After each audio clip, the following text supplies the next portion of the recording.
Assalamu alaikum everyone. This is Gulrez again on behalf of Soch. आज हम ये webinar series का part 2 है and inshallah next week we will be doing its part 3 which will be on mental health. लेकिन आज का हमारा topic है critical care management, इंतहाई निगहदाश्त की care कैसे होती है कोविड के पेशेंट्स की. ब्रीफली मुझे अपना इंट्रोडक्शन करा देता हूँ. मेरा नाम गुलरेज है. मैं एक बोर्ड सर्टिफाइड इंटरनल फिजिशियन हूं जो कि करंटली असिस्टेंट प्रोफेसर के तौर पे काम कर रहा हूं मेडिकल कॉलेज ऑफ विस्कॉन्सिन में. इसके अलावा मेरा रिसर्च इंटरेस्ट जो है वो प्राइमरली हीमेटोलॉजी ऑन्कोलॉजी है, लेकिन मैं कोविड-19 के ऊपर भी अभी करंट रिसर्च कर रहा हूं विच इंक्लूड्स ACE2 पॉलीमॉर्फिज्म और ACE पॉलीमॉर्फिज्म और ACE2 एक्सप्रेशंस के ऊपर कि वो कैसे आइडेंटिफाई करते हैं severity of a patient who might develop symptoms. तो ये मेरा एक ब्रीफ बैकग्राउंड है. मेरा ताल्लुक डाव मेडिकल कॉलेज से है और आज मेरे साथ दो और डावाइट्स मौजूद हैं जिनका नाम डॉक्टर साद खान है जो कि वेक फील्ड में नॉर्थ कैरोलिना में इंटेंसिविस्ट हैं. इसके अलावा हमारे साथ डॉक्टर नूरुल हसन शेख ने ज्वाइन किया है जिनका ताल्लुक पल्मोनोलॉजी एंड क्रिटिकल केयर से है. हेनरी फोर्ड में है और मजेदार बात ये कि हेनरी फोर्ड वाज न्यूयॉर्क के बाद प्रोबेबली सेकंड बिगेस्ट एपिसेंटर. तो उनका एक्सपीरियंस बड़ा मजे का होगा अबाउट कोविड-19 और बड़ा दिलचस्प होगा. आज हम जमा हुए कोविड की इंतहाई निगहदाश्त की केयर को डिस्कस करने. ये सेशन थोड़ा सा टेक्निकल होगा और पर हम कोशिश करेंगे कि हद से ज्यादा इसको आसान अल्फाज में बयान कर सकें ताकि आम लोगों को भी इसको समझ आ सके. इसके अलावा मैं पहले सबको बता देना चाहता हूं कि मेरा और मेरे स्पीकर्स का कोई हमें मालियाती ताउन नहीं दिया गया है इस सेशन के लिए. We have no financial disclosures और जो हम तबसरे करेंगे, जो हम बातें करेंगे वो हमारी अपनी नॉलेज और हमारी अपनी राय होगी और इससे सोचा कोई ताल्लुक नहीं होगा. कोई ड्रग, कोई प्रोडक्ट जो सेशन में मेंशन की जाएगी उससे सोचा कोई ताल्लुक नहीं है. मैं एक मैसेज यूजुअली देता हूँ स्टार्ट करने से पहले जो कि जहाँ हमें कोरोना के बढ़ते केसेस पर तफ्शीश है वहीं हमें डॉक्टर्स पर बढ़ते तशद्दुद और हमलों पर भी शदीद गम है. आज का सेशन शुरू करने से पहले मैं डॉक्टर फैसल लफ्ज़ियार जो कि एक हमारे जूनियर हैं जो कि NICVD में अपनी ड्यूटी अंजाम देते हुए जानलेवा हमले का शिकार हुए थे जिसमें उनको मल्टीपल गोलियां मारी गई हैं, उसकी शदीद मजम्मत करते हैं और हम उम्मीद करते हैं कि सिंध हुकूमत जो है वो कराची के डॉक्टर्स को तहफ़्फ़ुज़ फराहम करेगी. इससे अब मजीद आई थिंक चलते हैं अपने सवालात की तरफ. अस्सलाम वालेकुम doctor Khan and doctor Shaikh. वालेकुम सलाम. बहुत शुक्रिया गुलरेज. चले मैं फिर जंप करता हूँ सीधा क्वेश्चंस की तरफ. डॉक्टर शेख, कौन से पेशेंट्स हैं जो कि कोरोना के अफेक्टेड आईसीयू में एंड अप करते हैं? क्या वजह है कि वो आईसीयू में जाते हैं और उनकी इनिशियल प्रेजेंटेशन क्या होती है? So thank you Gulrez. This काफी important question है specifically in terms of the admission part कि आप ICU में किन patients को आपने accept करना. Triaging is very important in this particular disease. तो हमारा जो हॉस्पिटल क्राइटेरिया जो मैं आपको अपने हॉस्पिटल क्राइटेरिया बता सकता हूँ क्योंकि इसके लिए कोई स्पेसिफिक अभी तक एज यू नो कि डाटा हर किसी का अपना इंडिविजुअल सेंटर्स का ही है. तो हम लोग जो क्राइटेरिया यूज कर रहे थे तो वो पेशेंट्स जो कि specifically respiratory illness, mostly respiratory illness है विच टर्न्स इनटू जो कि मल्टी ऑर्गन यानी कि दूसरे औजार को भी इफेक्ट करने लग जाती है to the point when patient जब पेशेंट काफी ज्यादा बीमार हो जाता है. तो इनिशियल क्राइटेरिया जो हम लोग यूज कर रहे थे जो पेशेंट्स जिनकी जो फ्लोर्स पे जिनकी ऑक्सीजन डिमांड तेजी से बढ़ती है, जैसे जो पेशेंट जो 2 से 3 लीटर पे थे जो कि 6 लीटर्स या उससे ऊपर जिनकी ऑक्सीजन रिक्वायरमेंट बढ़ रही थी और अपने ऑक्सीजन सैचुरेशन वो मेंटेन नहीं कर पा रहे थे, तो हम लोग क्योंकि हेनरी फोर्ड एक्चुअली यूनिक इस बारे में कि हमारे पास स्टेप डाउन यूनिट्स नहीं है, उनको हम टेलीमेट्री मॉनिटरिंग के लिए आईसीयू के अंदर लेके आ सकते. लेकिन अगर आपके पास स्टेप डाउन यूनिट मौजूद है जिसके अंदर बेसिकली आप उनकी टेली मॉनिटरिंग कर सकते हैं, क्योंकि ऑब्वियसली जब ऑक्सीजन लेवल कम होता है तो सबसे पहले आपके वाइटल ऑर्गन जिसमें हार्ट शामिल है तो ज्यादा इफेक्ट होते हैं। तो और दूसरी बाकी क्लिनिकल क्राइटेरिया, कुछ लोगों की आपकी ऑक्सीजन कंजप्शन से ज्यादा उनकी क्लिनिकल स्टेटस पे, अगेन आप ये सिंपल बेसिक आईसीयू मेडिसिन के जो आपके पर्ल हैं आप उसको यूज करें, कि जैसे कोई आपको कोई एज पर्सन है जो कि ज्यादा टेकेपनिक है, 30 से ऊपर सांस ले रहा है, जो कि जिसका फेलियर का चांस ज्यादा है, आप उसको पहले लेके आए बनिस्बत एक कोई यंग पेशेंट है जो कि 30 या 32 साल का है, जो कि सह सकता है घंटा 1.5 घंटा अपनी क्या नाम है हाई ऑक्सीजन रिक्वायरमेंट या हाई फ्लो पे चल सकता है। तो इट वाज कोई फिक्स क्राइटेरिया नहीं, लेकिन आप अगेन क्लिनिकल सेंस यूज करें। पेशेंट्स जो कि जिनके जो कि हमें मालूम है जो हाई रिस्क हैं, इम्यूनो कॉम्प्रोमाइज हैं, ओल्डर एज वाले हैं, जिनको मल्टीपल इश्यूज हैं, स्पेशली हमारी क्योंकि ये लाइक वेबिनार पाकिस्तान में ज्यादा मोस्ट लाइक देखा जाएगा या सोशल, जो हमारा कॉमनली हमारी पॉपुलेशन के अंदर जो हार्ट डिजीज वाले पेशेंट हैं, जिनको concomitant heart disease specially heart failure वाले पेशेंट हैं, उनको आप प्रायोरिटाइज करें, और I mean critical those are the people जिनको आप आईसीयू के अंदर एडमिट करते हैं।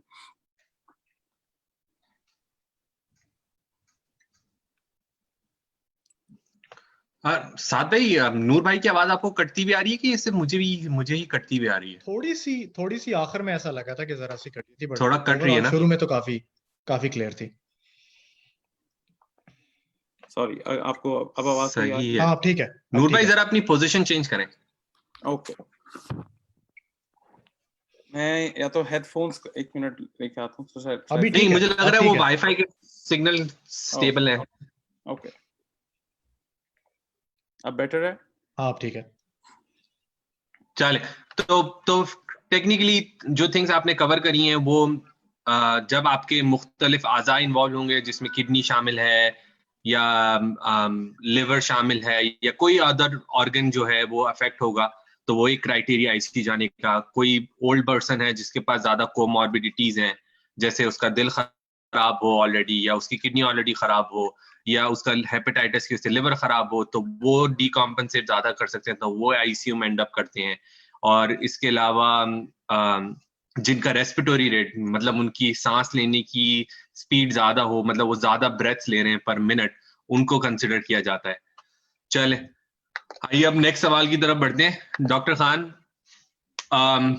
वेंटिलेटर कब जरूरत पड़ती है? और एक थोड़ा सा मैं चाहता हूं कि आप लोगों को ये भी बताएं कि नॉन इन्वेजिव वेंटिलेशन और इन्वेजिव वेंटिलेशन, जिस नॉन इन्वेजिव वेंटिलेशन का मतलब है सीपैप, बाईपैप, एक ऐसा मास्क जो कि हवा आपके अंदर पुश करता है। वेंटिलेटर एक ऐसी मशीन होती है जो कि नाली के थ्रू आपको मुंह में डाल के हम हवा देते हैं। इनमें क्या फर्क है, और कोई हमारे पास एविडेंस है कि जल्दी वेंटिलेटर डालने से पेशेंट का फायदा होता है? अच्छा, शुक्रिया गुलरेज। इसके अंदर मैं जरा सा शुरू में बेसिक में जाऊंगा कि भाई एक पेशेंट जब कोविड के साथ इमरजेंसी रूम में आता है, तो जो सबसे बड़ा फैक्टर डिसाइड करने का होता है बेस्ड ऑन सिम्टम्स के भाई क्या हो रहा है, कि भाई क्या ये पेशेंट अस्पताल में एडमिट होगा या नहीं, राइट। अगर तो ऑक्सीजन सैचुरेशन रूम एयर के ऊपर, यानी चलने फिरने में ऐसा लगता है कि काफी कम हो रही है, मतलब 90 से नीचे या 88, 86 तक जा रही है, तो हम रेगुलर ऑक्सीजन पेशेंट को लगाते हैं। बहुत सारे पेशेंट आप देखोगे 2 लीटर्स या 3 लीटर्स के ऊपर जो है वो रेगुलर हॉस्पिटल वार्ड के ऊपर एडमिट हो जाते हैं। अच्छा, अब अगर सिम्टम्स बढ़ना शुरू हो तो क्या मोडेलिटीज या क्या चीजें हमारे पास उसके ऊपर अवेलेबल है? अच्छा, अब उसके अंदर 3-4 चीजें हैं जो इस प्रोसेस के अंदर हम जा सकते हैं। एक तो है जिसको कहते हैं नॉन रिब्रीदर मास्क। वो बेसिकली एक तरह का मास्क होता है, उसके साथ आप 100% ऑक्सीजन डिलीवर कर सकते हैं। एक ये ऑप्शन है। दूसरा, ऑक्सीजन जो कि नाक के अंदर ही लगती है, लेकिन उसके अंदर जो है वो थोड़ा सा जो है वो फ्लो ज्यादा होती है, तो वो जरा कंफर्टेबल फीलिंग आती है, और उससे आप ऐसा जरा सा उसको कहते हैं हीटेड हाई फ्लो। और तीसरा जो मोडालिटी है वो है जिसको कहते हैं कि भाई आप नॉन इन्वेजिव वेंटिलेशन, जिस चीज का आपने जिक्र किया, वो बेसिकली यही है कि आप प्रेशर पुश कर रहे हैं एक मास्क के थ्रू।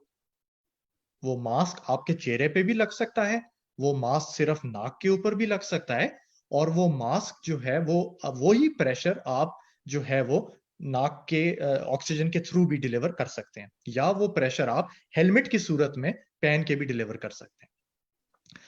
ये फर्क है एज नॉन इन्वेजिव वेंटिलेशन का। इन्वेजिव वेंटिलेशन का मतलब है कि अगर आपको वेंटिलेटर पे डाल जाना है तो एक ट्यूब जो है वो आप मतलब आपको अनकॉन्शियस करके एक ट्यूब जो है वो आपके थ्रू द कॉर्ड्स आपको ब्रीदिंग में हेल्प करेगी।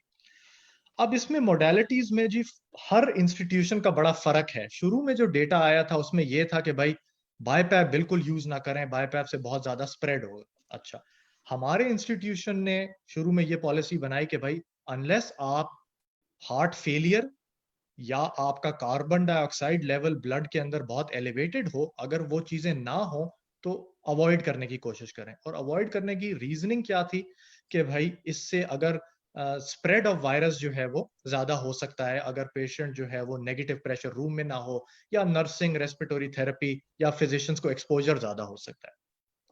तो हमने ये पॉलिसी बनाई कि भाई अगर हमारा पेशेंट ऑक्सीजन रिक्वायरमेंट पे 2 लीटर से 6 लीटर पे गया तो हम या तो हाई फ्लो पे जाएंगे या फिर हम जो है वो नॉन रिब्रीदर मास्क के ऊपर जाएंगे। ठीक, बहुत सारे इंस्टीट्यूशंस हैं जो कि बाईपैप यूज कर रहे हैं, तो इसका ये मतलब नहीं है कि आप बाईपैप यूज नहीं कर सकते। दोनों नॉन इन्वेजिव वेंटिलेशन भी और हीटेड हाई फ्लो के ऊपर स्टडीज हो चुकी हैं।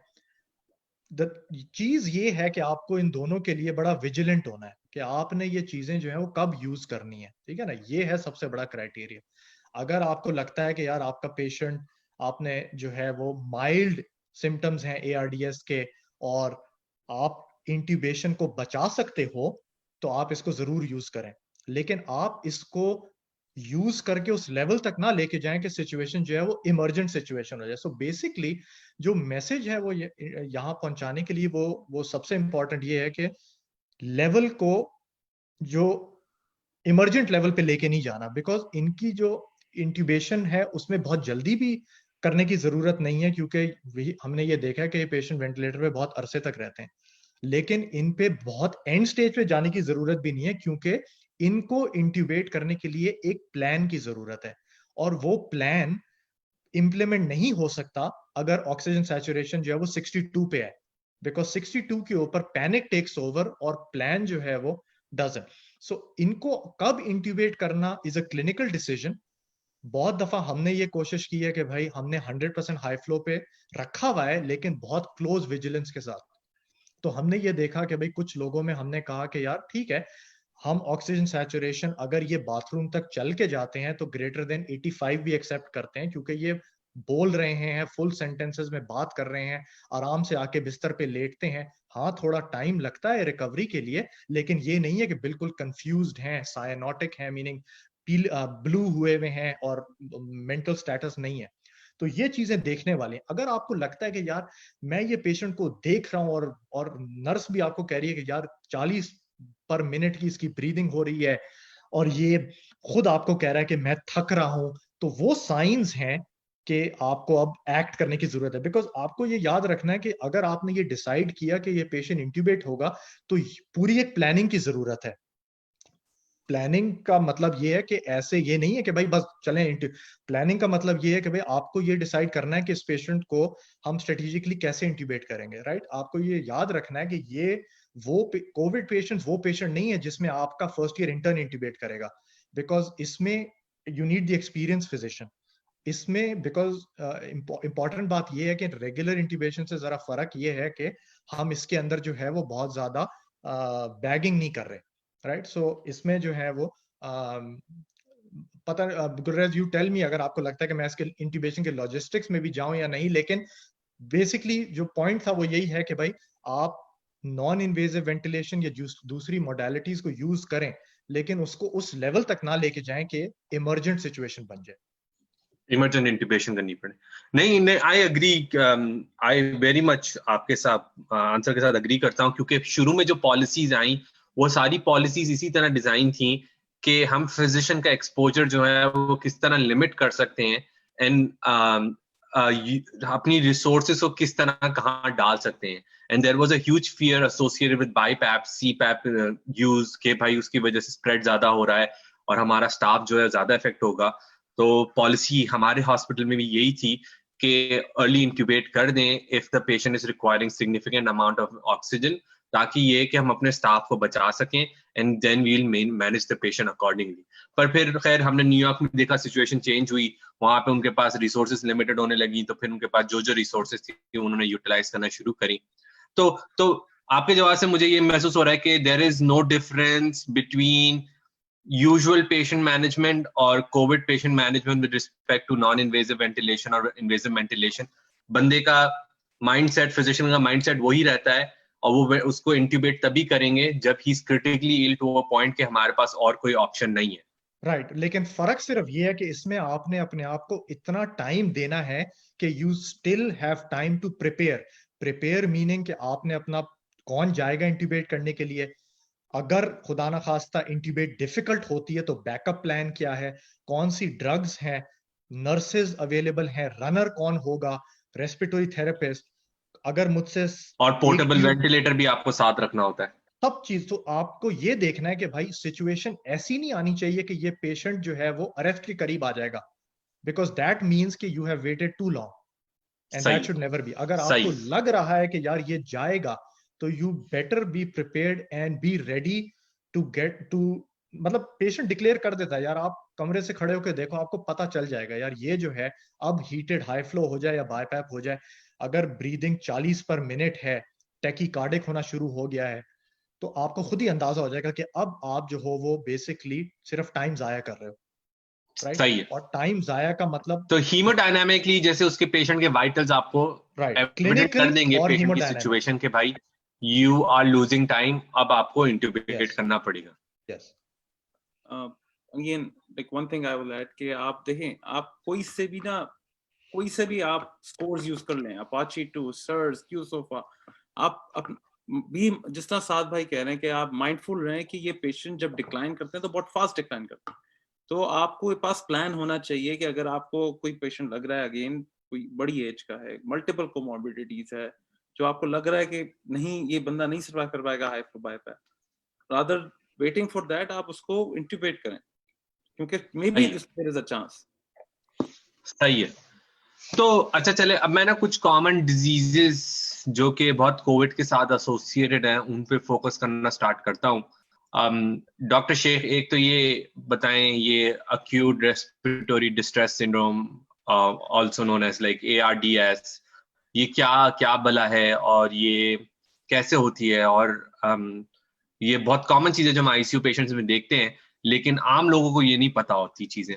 तो कुछ कोशिश करेंगे आसान अल्फाज में बता सकें। I know it's a very difficult question, क्योंकि इनको इन चीजों का आसान अल्फाज में, एक तो उसका ARDS का सिर्फ उर्दू वर्जन ही करना जो है ना, वो आप करना शुरू करें तो आप शायद फंस जाओ वहां पे, लेकिन फिर भी कोशिश करेंगे क्या है, कैसे होता है, और how does it happen? देखें, ARDS बेसिकली इसको किस तरह समझाया जाए, ये जो बला है काफी पुरानी बला है, कोई नई बला नहीं है, ये मतलब 1960-70 से बहुत पुरानी डिफाइंड है। ARDS एक सिंड्रोम है कि जिसमें आपकी, अगेन जो टोटल डेफिनेशन है उसको मैं उसको ट्रांसलेट करने की कोशिश करूंगा कि बायलैटरल इन्फिल्ट्रेट, जब आपके किसी भी रेडियोग्राफ के ऊपर आपके चेस्ट एक्सरे हो या कैट स्कैन हो, CT स्कैन हो, दोनों लंग्स पे कोई स्पॉट्स हो जो कि इन्फिल्ट्रेटेड हो, छोटे हो बड़े हो डजंट मैटर, और उसमें आप पल्मोनरी एडीमा या कार्डियक कॉजेज आप रूल आउट कर चुके हों, जो अगेन वेरी इंपॉर्टेंट फैक्टर आपके, हम स्पेसिफिकली पाकिस्तान की पॉपुलेशन में जहाँ CHF और हेपेटाइटिस बहुत प्रिवेलेंट है, आप उसको regard cardiac, there is no pulmonary infiltrate, जो आप when you have ruled out the pulmonary oedema, along आपकी जो है उसकी ऑक्सीजन सैचुरेशन जो कि आपकी ABG पे यानी कि जो आप आर्टरी से ब्लड लेके उसकी गैस एनालिसिस करते हैं, उसमें उसका जो आपका PA to FiO2 रेशियो हो जो कि 300 से नीचे हो, तो आप उसको ARDS सिंड्रोम को कहते हैं। अगेन आई डोंट नो मैं इसको कितना उर्दू में और कर सकता हूँ, may be you can help in, आप दरमियान में बता सकते हैं। तो ये बेसिकली डेफिनेशन है ARDS की। ARDS की मल्टीपल कॉजेज होती है। ARDS इटसेल्फ जो है एक सिंड्रोम है, अगेन उसके पीछे मल्टीपल कॉजेज होती हैं। इन्फेक्शियस कॉजेज होती हैं, हम बैक्टीरियल निमोनिया में काफ़ी अरसे से देखते हुए आते हैं। नॉन इन्फेक्शियस कॉजेज होती हैं बगैर इन्फेक्शन के, आपके पेंक्रेटाइटिस में या लिवर के पेशेंट्स के अंदर, या बर्न्स, या मल्टीपल और पैथोलॉजीज के साथ ARDS हो सकता है। इस सार्स ये कोविड के साथ ये है कि इसका ARDS का थोड़ा सा एक ट्रेजेक्टरी थोड़ी डिफरेंट है, लेकिन है ये एक वही ARDS जैसा कि प्रीवियसली हमें डिफाइन हुआ है लिटरेचर के अंदर। अगेन आपका इसका दूसरा पार्ट आपका गुलरेज सवाल का क्या था, क्या क्वेश्चन का? ये कैसे होता है? कैसे? You have pretty much answered. तो मतलब इन इजी टर्म्स ये एक ऐसी कॉन्स्टलेशन ऑफ मतलब मुख्तलिफ सिम्टम्स है जो आपके लिवर लंग को अफेक्ट करती है, और मोस्टली ये इस वजह से होती है कि जब कोई अक्यूट ट्रॉमा या इंसल्ट होता है आपके लंग के अंदर, चाहे वो इन्फेक्शन की वजह से हो, चाहे वो आपकी सोजिश की वजह से हो, जैसे आपके लबे की जो सोजिश होती है उसकी वजह से हो, चाहे वो सेप्सिस है, कहीं और का इन्फेक्शन है उसकी वजह से हो। तो इन वजह से जब आपके इन्फ्लेमेशन होती है लंग के अंदर, वहां पे जो है वो आपके जो एयर सैक्स हैं, जो उसको इंग्लिश में एल्विलाई कहते हैं, वो लीकी हो जाते हैं, उनमें फ्लूइड जमा हो जाता है, और वो जो है वो एयर एक्सचेंज नहीं कर पाते, जो लंग्स का प्राइमरी प्रोसेस है। और उसको फिर वो हमें एक्सरे के ऊपर, CT स्कैन के ऊपर वाजे होना शुरू हो जाते हैं, लाइक स्पॉट्स या कंसोलिडेशंस ऑन, और उस पूरी स्पेक्ट्रम को हम लोग ARDS कहते हैं। तो मैंने पहले कहा था ये बहुत मुश्किल काम है, मतलब मुझे नहीं अंदाजा कि खुदा ना खास्ता में उर्दू में अगर मेडिसिन करनी पड़ती तो हम कैसे करते। लेकिन शुक्र है कि इंग्लिश में हमें डाव ने पढ़ा दिया, वरना तो मैं तो काफी परेशान हो जाता। अच्छा चले डॉक्टर खान, मैं नेक्स्ट क्वेश्चन की तरफ आता हूँ। ARDS हमने देख लिया कि ये क्या है, इसकी मैनेजमेंट कैसे होती है। इसमें एक बड़ा फेमस वो हमारा पूरा नेटवर्क है, ARDS नेटवर्क है, उसको हम बड़ा कोट करते हैं जब हम अपनी राउंड्स कर रहे होते हैं या हम एजुकेशनल पार्ट कर रहे होते हैं अपने रेजिडेंट्स के साथ। तो जरा सा इस पे थोड़ी रोशनी डालें। तो जैसे नूर ने बताया कि भाई ARDS के क्या होता है और डिफरेंट कॉजेज होता है। प्रिडोमिनेंटली यहाँ पे बात करूंगा कि जब ARDS के पेशेंट्स प्रिडोमिनेंटली वेंटिलेटर तक चले जाते हैं, बहुत ही कम आपने देखा होगा कि ARDS के पेशेंट जो है वो बाईपैप से बेहतर हो गया और उसको जो है वो अब बात करेंगे कि जी मैकेनिकल वेंटिलेटर पे जब ARDS का पेशेंट चला जाता है तो बेसिकली उस टाइम के ऊपर जो है वो सबसे इंपॉर्टेंट बात यह है कि आपको जो फेफड़े हैं उनको ट्रीट करना है बच्चों के फेफड़ों की तरह, राइट। सो बेसिकली आप लंग्स को ऐसे कह रहे हो ऐसे कि जैसे बेबी लंग्स है। सो जो हिस्से लंग्स के ठीक हैं, राइट, जो एरिया ऑफ एल्वियोलाई, जो एयर सैक हैं जो कि डैमेज नहीं हुए हुए, बेसिकली आपने उनको बचाना है। तो हम मैनेजमेंट इसको दो तरीके से करते हैं, एक तो वेंटिलेटर की मैनेजमेंट है और एक कुछ चीजें हैं जो नॉन वेंटिलेटर मैनेजमेंट करते हैं। वेंटिलेटर की मैनेजमेंट के अंदर जो जो मोटी मोटी चीजें हैं उसमें एक तो सबसे बड़ी चीज ये है कि जो वेंटिलेटर के ऊपर आप वॉल्यूम डिलीवर करते हो, सेट करते हो ताकि वो पेशेंट को डिलीवर हो, वो आप कोशिश करते हो कि पेशेंट के आइडियल वेट के ऊपर से 4 से 6 ml पर kg के हिसाब से हो, राइट। अगर आप 80s और 90s में चले जाएं तो और आप इस तरह की बात करते हैं तो ये लोग आप पे हंसते के यार, एनेस्थीसिया के जर्नल में लोग जो है वो 10 से 12 ml पर kg की बात। एक तो ये चीज है कि आपकी जो वॉल्यूम है वो आपने मिनिमाइज करनी है, ठीक है, ताकि वो उससे लंग को इंजरी ना हो।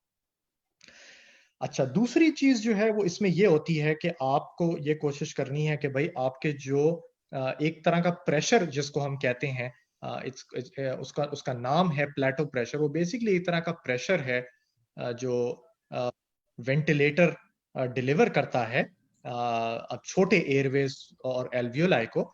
हम वो एक नंबर लेते हैं, कोशिश करते हैं कि वो नंबर जो है वो 30 से कम हो ताकि हम लंग को ज्यादा डैमेज ना करें।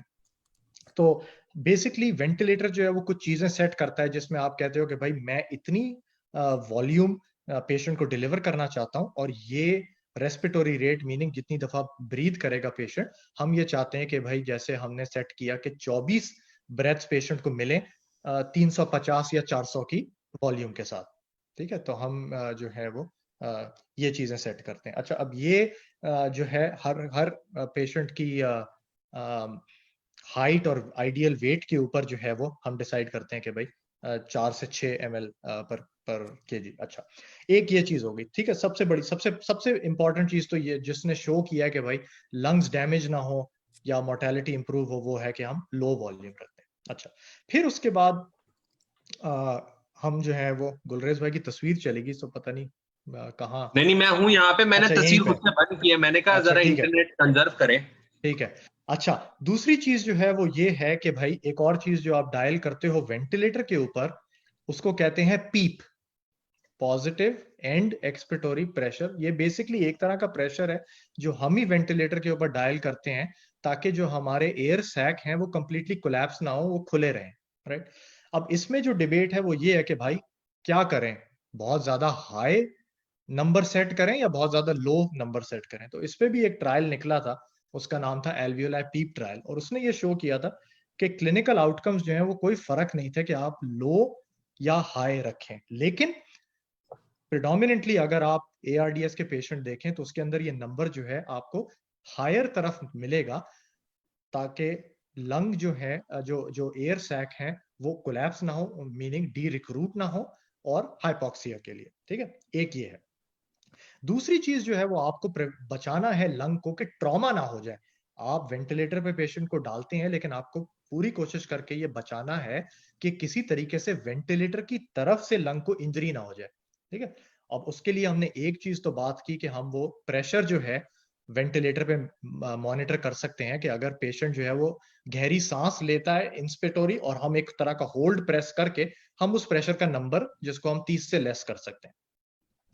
उसकी तरफ से अब एक नई चीज भी आ रही है जिसको एक और चीज कहते हैं भाई ड्राइविंग प्रेशर है, बट हम उस पर ज्यादा डिटेल में नहीं जाते, बट हम अभी इसको बहुत सिंपल रखते हैं, ठीक है। अच्छा, तो हमने दो बात की, हमने कहा भाई हम वॉल्यूम्स अपनी बिल्कुल मिनिमल रखेंगे 4 से 6, हम जो है वो पीप डायल करेंगे हाई या लो, हम जो है वो प्रिवेंट करेंगे कि भाई हमारी वॉल्यूम की वजह से लंग को ट्रॉमा ना हो, और हम अपनी जो पीप है जिस नंबर की हमने बात की कि हम उसको हाई या लो करेंगे, हम पहले उसको ऑप्टिमाइज करेंगे कि भाई कौन सा नंबर जो है वो आइडियल नंबर है इस पेशेंट के लिए। और कभी कभार आइडियल नंबर जो है वो आपको डायल करना मुश्किल होता है, क्योंकि आपको पता नहीं चलता कि यार क्या आइडियल नंबर है। लेकिन जो हमने इस प्रेशर की बात की है, वो प्रेशर का नंबर अगर 30 से ऊपर जाना शुरू हो जाए और पेशेंट आपका बिल्कुल दुबला पतला हो, तो इसका मतलब है कि आपके पास बहुत ज्यादा जगह नहीं है अब इस नंबर को इंक्रीज करने के लिए। तो पहले अपनी जो पीप है उसको ऑप्टिमाइज करें, फिर बाकी चीजें करने के लिए कोशिश कर सकते हैं। अच्छा, हमें ये भी पता है ARDS की मैनेजमेंट के अंदर कि बहुत ज्यादा ऑक्सीजन देना नुकसानदेह है, ठीक है। ये अग्रवाल और रॉय ब्रावर ने 2014 के अंदर ATS में ये स्टडी किया था कि भाई ARDS के पेशेंट के अंदर नॉर्मल ऑक्सीजन अटेन करने के पीछे मत भागो, मीनिंग कि ब्लड के अंदर ऑक्सीजन का लेवल जो है वो 85 से 110 टारगेट करके आप पेशेंट का न्यूरो कॉग्निटिव या न्यूरो फंक्शन तो बचा सकते हो, लेकिन आप लंग्स को बहुत नुकसान पहुंचाओगे ऑक्सीजन टॉक्सिसिटी से, ठीक है। तो दूसरी चीज ये है कि आप अपनी ऑक्सीजन को जितना कम कर सकते हो जितना जल्दी ना, बहुत सिक पेशेंट के अंदर इतनी आसान नहीं होता ऑक्सीजन को कम करना, लेकिन ट्रीटमेंट के अंदर ये इंपॉर्टेंट है कि जितनी जल्दी ऑक्सीजन कम कर सको, पीप को टाइट्रेट करने से पहले ऑक्सीजन कम करो, यानी 50% पे पहुंचो और उसके बाद जो पीप का नंबर है उसको नीचे करो। क्योंकि जब आप जो पीप का नंबर है उसको बहुत जल्दी नीचे लाते हो ना, तो लंग्स जो है वो एक तरह के कोलैप्स कर जाते हैं और फिर उनको रिक्रूट करना जो है वो दोबारा बड़ा मुश्किल होता है। दूसरी चीज जो ARDS की मैनेजमेंट के अंदर बहुत वाजे अब हो गई है वो ये होती है कि हम जब ये पेशेंट, जैसे हम एक चीज इनका ब्लड में ऑक्सीजन लेवल चेक करते हैं तो हम एक रेशियो देखते हैं जिसको कहते हैं PaO2 टू FiO2 रेशियो, और जब ये रेशियो 150 से या 100 से नीचे आता है तो हम उसको सिवियर कहते हैं कि इसका मतलब है कि इस पेशेंट के जो फेफड़े हैं वो बहुत बीमार हैं। तो उस टाइम के ऊपर हम ये चाहते हैं कि जो फेफड़ों की जिम्मेदारी है वो टोटल वेंटिलेटर ले ले, तो हम उस टाइम पे पेशेंट को पैरालाइज, यानी जो मेडिसिन हम देते हैं जो कि न्यूरोमस्कुलर एरिया पे एक्ट करती है, ताकि पेशेंट जो है वो कंप्लीटली, कुछ कोई एफर्ट नहीं है, वेंटिलेटर पूरा काम कर रहा है। तो एक ये चीज जो हम जिसने शो किया है कि हेल्प की है। और दूसरी चीज कि पेशेंट को पेट के बल लिटाना। अब ये पेट के बल लिटाना जो है ये बहुत पॉपुलर हो गया है पिछले कुछ सालों में। अगर आप, जब हम 8-9 साल पहले मैं आपको लेके जाऊं तो लोग कहेंगे यार क्या बातें कर रहे हो, इसने ये शो नहीं किया, इसने कोई इंप्रूव। लेकिन अब आप ये देखते हो कि जब आप पेशेंट को पेट के बल डालते हो तो बेसिकली आप जो हो वो जो प्रेशर होता है ना, high pressure around the lungs, आप उसको भी नीचे करते हो, और जो लंग्स के एयर सैक कोलैप्स कर रहे होते हैं आप उसको भी ओपन करते हो, और आप वेंटिलेशन को भी इंप्रूव करते हो। सो नट बोल्ट्स के अंदर ये वो बड़ी बड़ी चीजें हैं वेंटिलेशन की मैनेजमेंट में जो ARDS में होती हैं। उसके अलावा आप ये कोशिश करते हो कि जो ओवरऑल पेशेंट है उसको बहुत ज्यादा फ्लूइड या पानी ना दो, अगर वो शॉक में ना हो, मीनिंग कि उसका ब्लड प्रेशर जो है वो उसको मेडिसिन की रिक्वायरमेंट नहीं है, और तो आप कोशिश ये करते हो कि यार किसी तरीके से पेशाब की गोली दे के आप उनको जो है वो बहुत ज्यादा ताकि वो पी आउट कर सकें, तो आप उनको नेगेटिव फ्लूइड बैलेंस में रखते हो। इसमें जो अर्लियर स्टडी हुई थी उसमें CVP का रोल था कि भाई अगर आपकी CVP ज्यादा है और आप वेजोप्रेसर पे हो या आपकी CVP कम है तो आप फ्लूइड दो। लेकिन अगर पेशेंट शॉक स्टेट में नहीं है, मतलब कि पेशेंट को मेडिसिन नहीं चाहिए ब्लड प्रेशर मेंटेन करने के लिए, तो हमारी कोशिश ये होती है कि हम जो है वो इसको ड्राई साइड पे रखें। स्टेरॉइड का रोल ARDS के अंदर बहुत कंट्रोवर्शियल है, अगर देनी है तो 14 दिन के बाद अवॉइड करने की जरूरत है। सो ये बड़ी बड़ी चीजें हैं। सॉरी जरा लंबा आंसर हो गया, बट ARDS की मैनेजमेंट के अंदर जरा छोटा आंसर देना थोड़ा सा मुश्किल काम। नहीं, मुझे बिल्कुल अंदाजा है, ये तो पूरे इस पे तो किताबें लिखी गई हैं माशाल्लाह से इस टॉपिक के ऊपर, और वेंटिलेटर खुद एक बड़ा कॉम्प्लिकेटेड चीज है जो कि आप इतनी आसानी से नहीं समझा सकते। और फ्रैंकली मैं समझता भी नहीं हूँ कि ये लेमैन के लिए है एज अ वेंटिलेटर।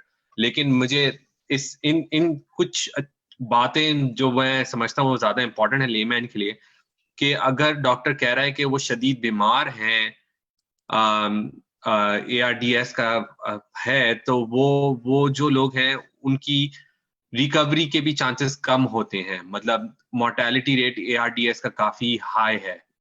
तो लोग जो समझते हैं कि भाई पेशेंट तो बिल्कुल ठीक गया था और एकदम से क्या हुआ कि ओवरनाइट जो है वो बंदा जो है वो वेंटिलेटर पे चला गया, 2 दिन बाद वो मर गए, इंतकाल हो गया। तो ये ऐसी ही बीमारी है, ये इसी तरह एकदम से आती है और आपके पूरे लंग सिस्टम को ओवरटेक कर लेती है। और जो सिवियर ARDS है उसमें ऑलमोस्ट 50% मोर्टेलिटी है इन और ये उन सेंटर्स का रेशियो है जहां पे हर चीज अवेलेबल हो, हर टेक्नोलॉजी अवेलेबल हो, हर रिसोर्स उनके पास अवेलेबल हो। और ये परसेंटेज बढ़ती चली जाती है जितना आपका कमजोर सिस्टम होता है। और एक और बात मैं बड़ी लगती है, बड़ी आसान लगती है, लोग कहते हैं चलो वेंटिलेटर डोनेट कर देते हैं, चलो हम बायपैप डोनेट कर देते हैं। ये डोनेशन की चीजें बिल्कुल हैं, आप करें डोनेट, लेकिन इसके लिए पूरा सिस्टम चाहिए होता है। आपको डॉक्टर चाहिए जो कि ट्रेंड हो, हर डॉक्टर वेंटिलेटर नहीं चला सकता। रेस्पिरेटरी थेरेपिस्ट चाहिए होता है जो कि उसको फाइन ट्यून कर सके। हर वेंटिलेटर का मॉडल डिफरेंट होता है। आप ये नहीं कर सकते कि आप एक हॉस्पिटल के अंदर 3 तरह के वेंटिलेटर डोनेट कर दें और जो वहां के लोग हैं वो उसमें ट्रेन ही ना हो और वो उसको मैनेज ही ना कर सके। तो ये सारी चीजें बहुत जरूरी हैं कि हम लोग थोड़े से जज्बाती कौम है, हम बहुत जल्दी जम कर जाते हैं इन चीजों पे। लेकिन अगर आप ऐसी कोई डोनेशन करना चाह रहे हैं या ऐसा कोई इनिशिएटिव लेना चाह रहे हैं तो पहले ऑन ग्राउंड किसी अस्पताल से राब्ता करें, उनसे डिटेल्स लें, उनसे पूछें उनके पास इसको चलाने की अहलियत और टेक्निकल सपोर्ट है भी या नहीं, और उसके बाद फिर डिसाइड करें। तो आपने बेहतरीन तरीके से ARDS को तो समझा दिया। मुझे लिटरली अपनी रेजिडेंसी के दिन याद आ गए। मैंने पता नहीं कितने अरसे से अभी ARDS की मैनेजमेंट नहीं की है क्योंकि मैं अब उसमें जनरल वार्ड की तरफ ही होता हूँ। पर अब मैं थोड़ा सा चेंज करता हूँ। एक कोविड-19 के साथ ARDS बहुत ज्यादा एफिलिएटेड है।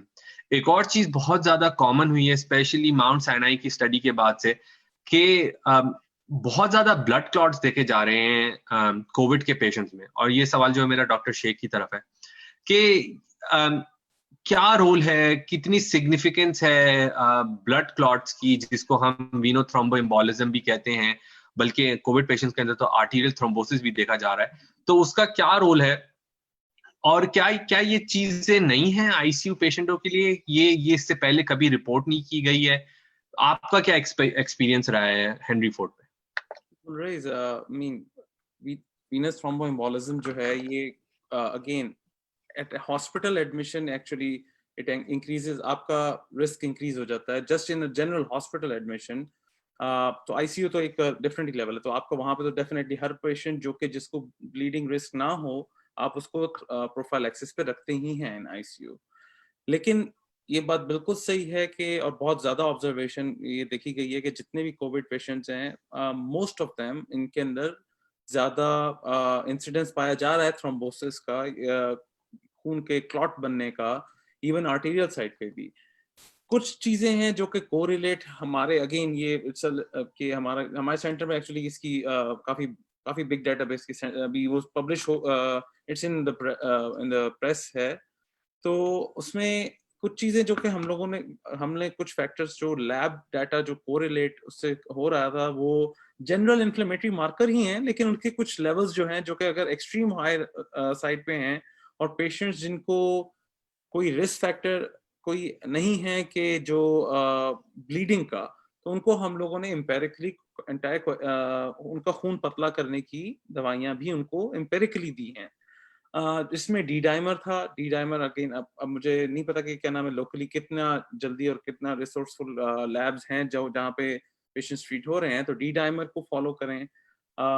इंटरलूकिन 6 को फॉलो कर रहे थे हम लोग, और उसके अंदर इसके अलावा फेरिटिन जो एक्यूट फेज रिएक्टेंट है, इन तीनों चीजों के अगर एक्सट्रीम हाई लेवल्स थे और पेशेंट जो है उसके अंदर आपको तो हम लोग उसको इन्वेस्टिगेट ज्यादा माइंडफुली इन्वेस्टिगेट कर रहे थे।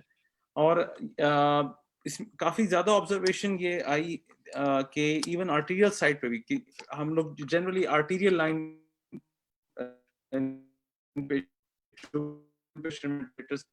मोस्ट ऑफ देम उनको आर्टीरियल लाइन डली होती है, तो काफी ऑब्जर्वेशन ये आ रही थी, काफी पेशेंट्स की आर्टीरियल लाइन इतनी आसानी से क्लॉट होना साथ भाई मतलब बहुत नहीं होती पॉसिबल, बट इन पेशेंट्स के अंदर ज्यादा इनके आपको हर दूसरे चौथे दिन बाद इनकी लाइंस चेंज करनी पड़ रही थी कि इनकी क्लॉटिंग फैक्टर्स काफी क्लॉटिंग ज्यादा हो रही थी। कुछ एसोसिएशन जो थी वो साइटोकाइन स्ट्रॉन्ग के साथ रिलेटेड भी थी कुछ पेशेंट्स के अंदर जो है, हम लोग उसको इन्वेस्टिगेट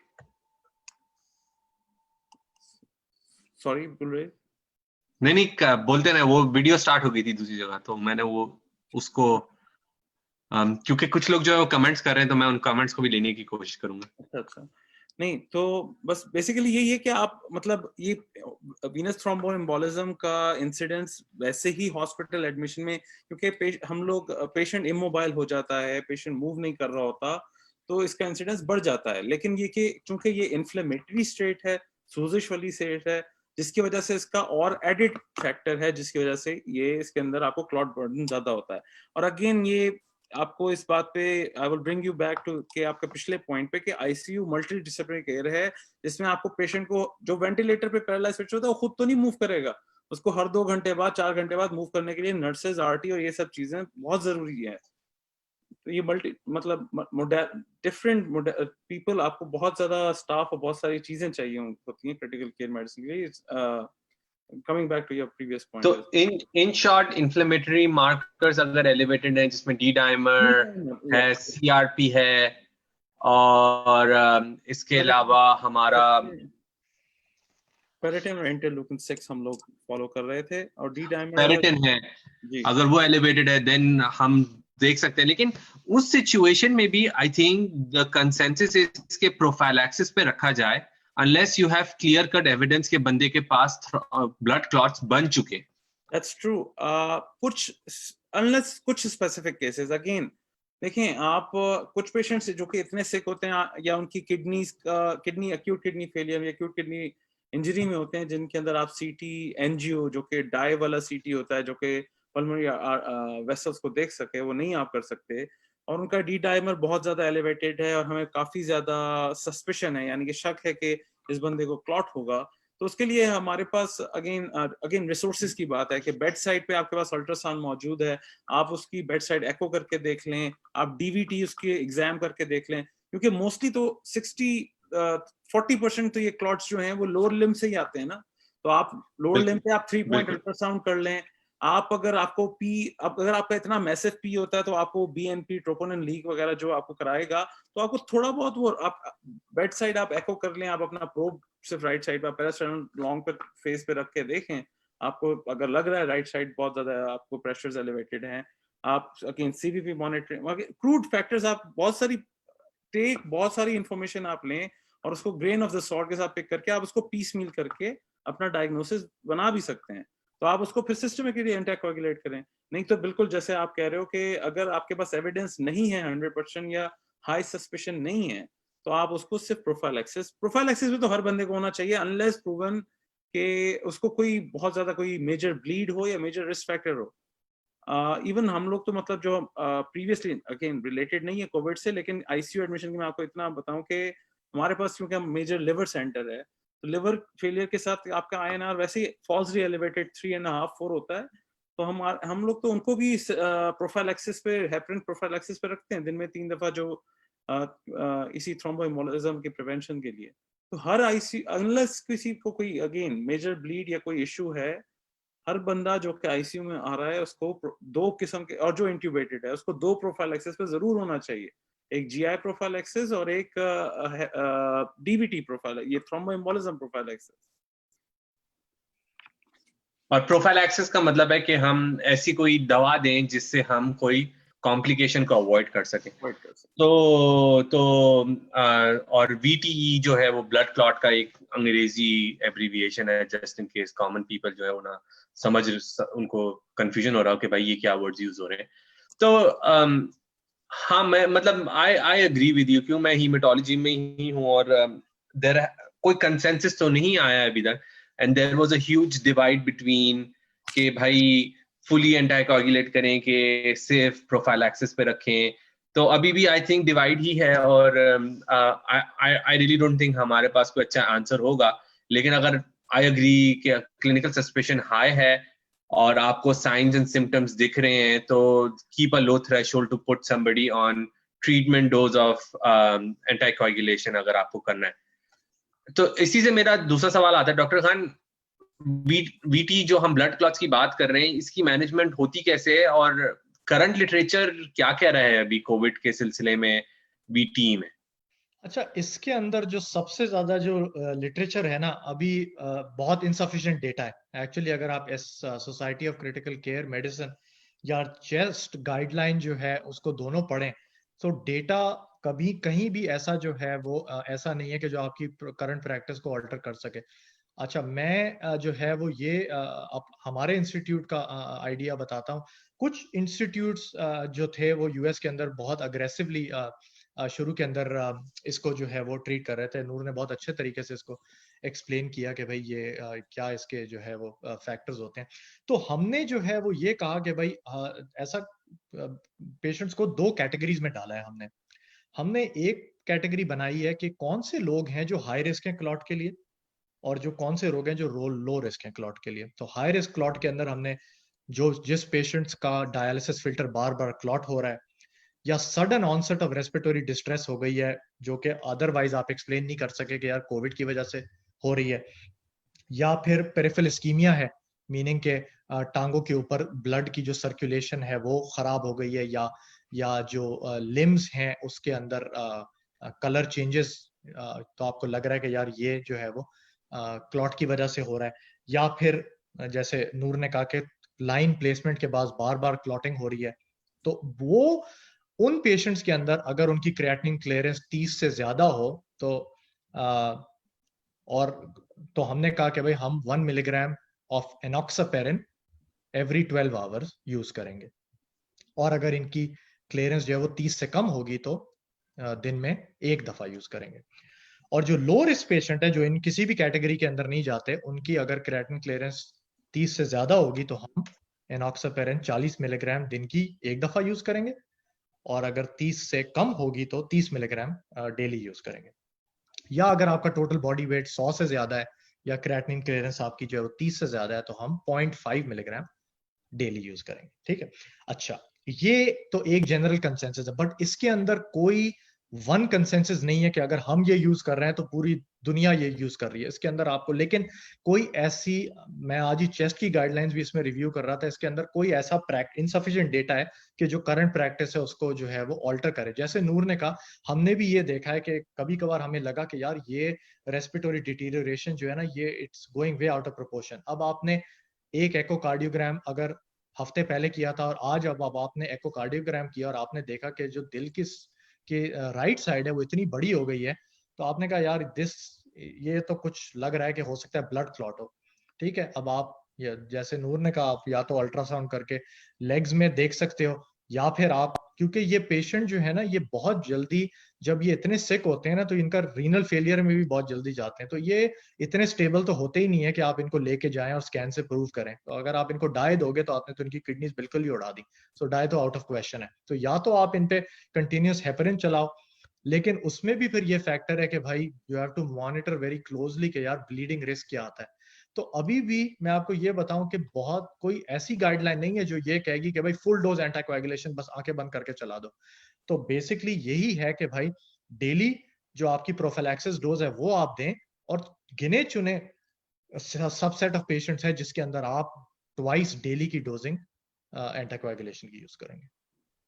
और एक थिंग मैं ऐड करूंगा अगेन, जो हम लोगों ने जिनको एम्पेरिकली या जिस तरह जैसे कहते हैं ना कि सस्पिशन या शक की बुनियाद पर पूरी एंटीकोएगुलेशन डोज दी, तो आप उसको डेली इवेल्युएट भी करें। ये नहीं है कि एक बार आपने डोज चढ़ा दी के तो आप बस वो बंदा अगले 3-4 दिन तक एंटीकोएगुलेट हुआ और तक जा रहा है।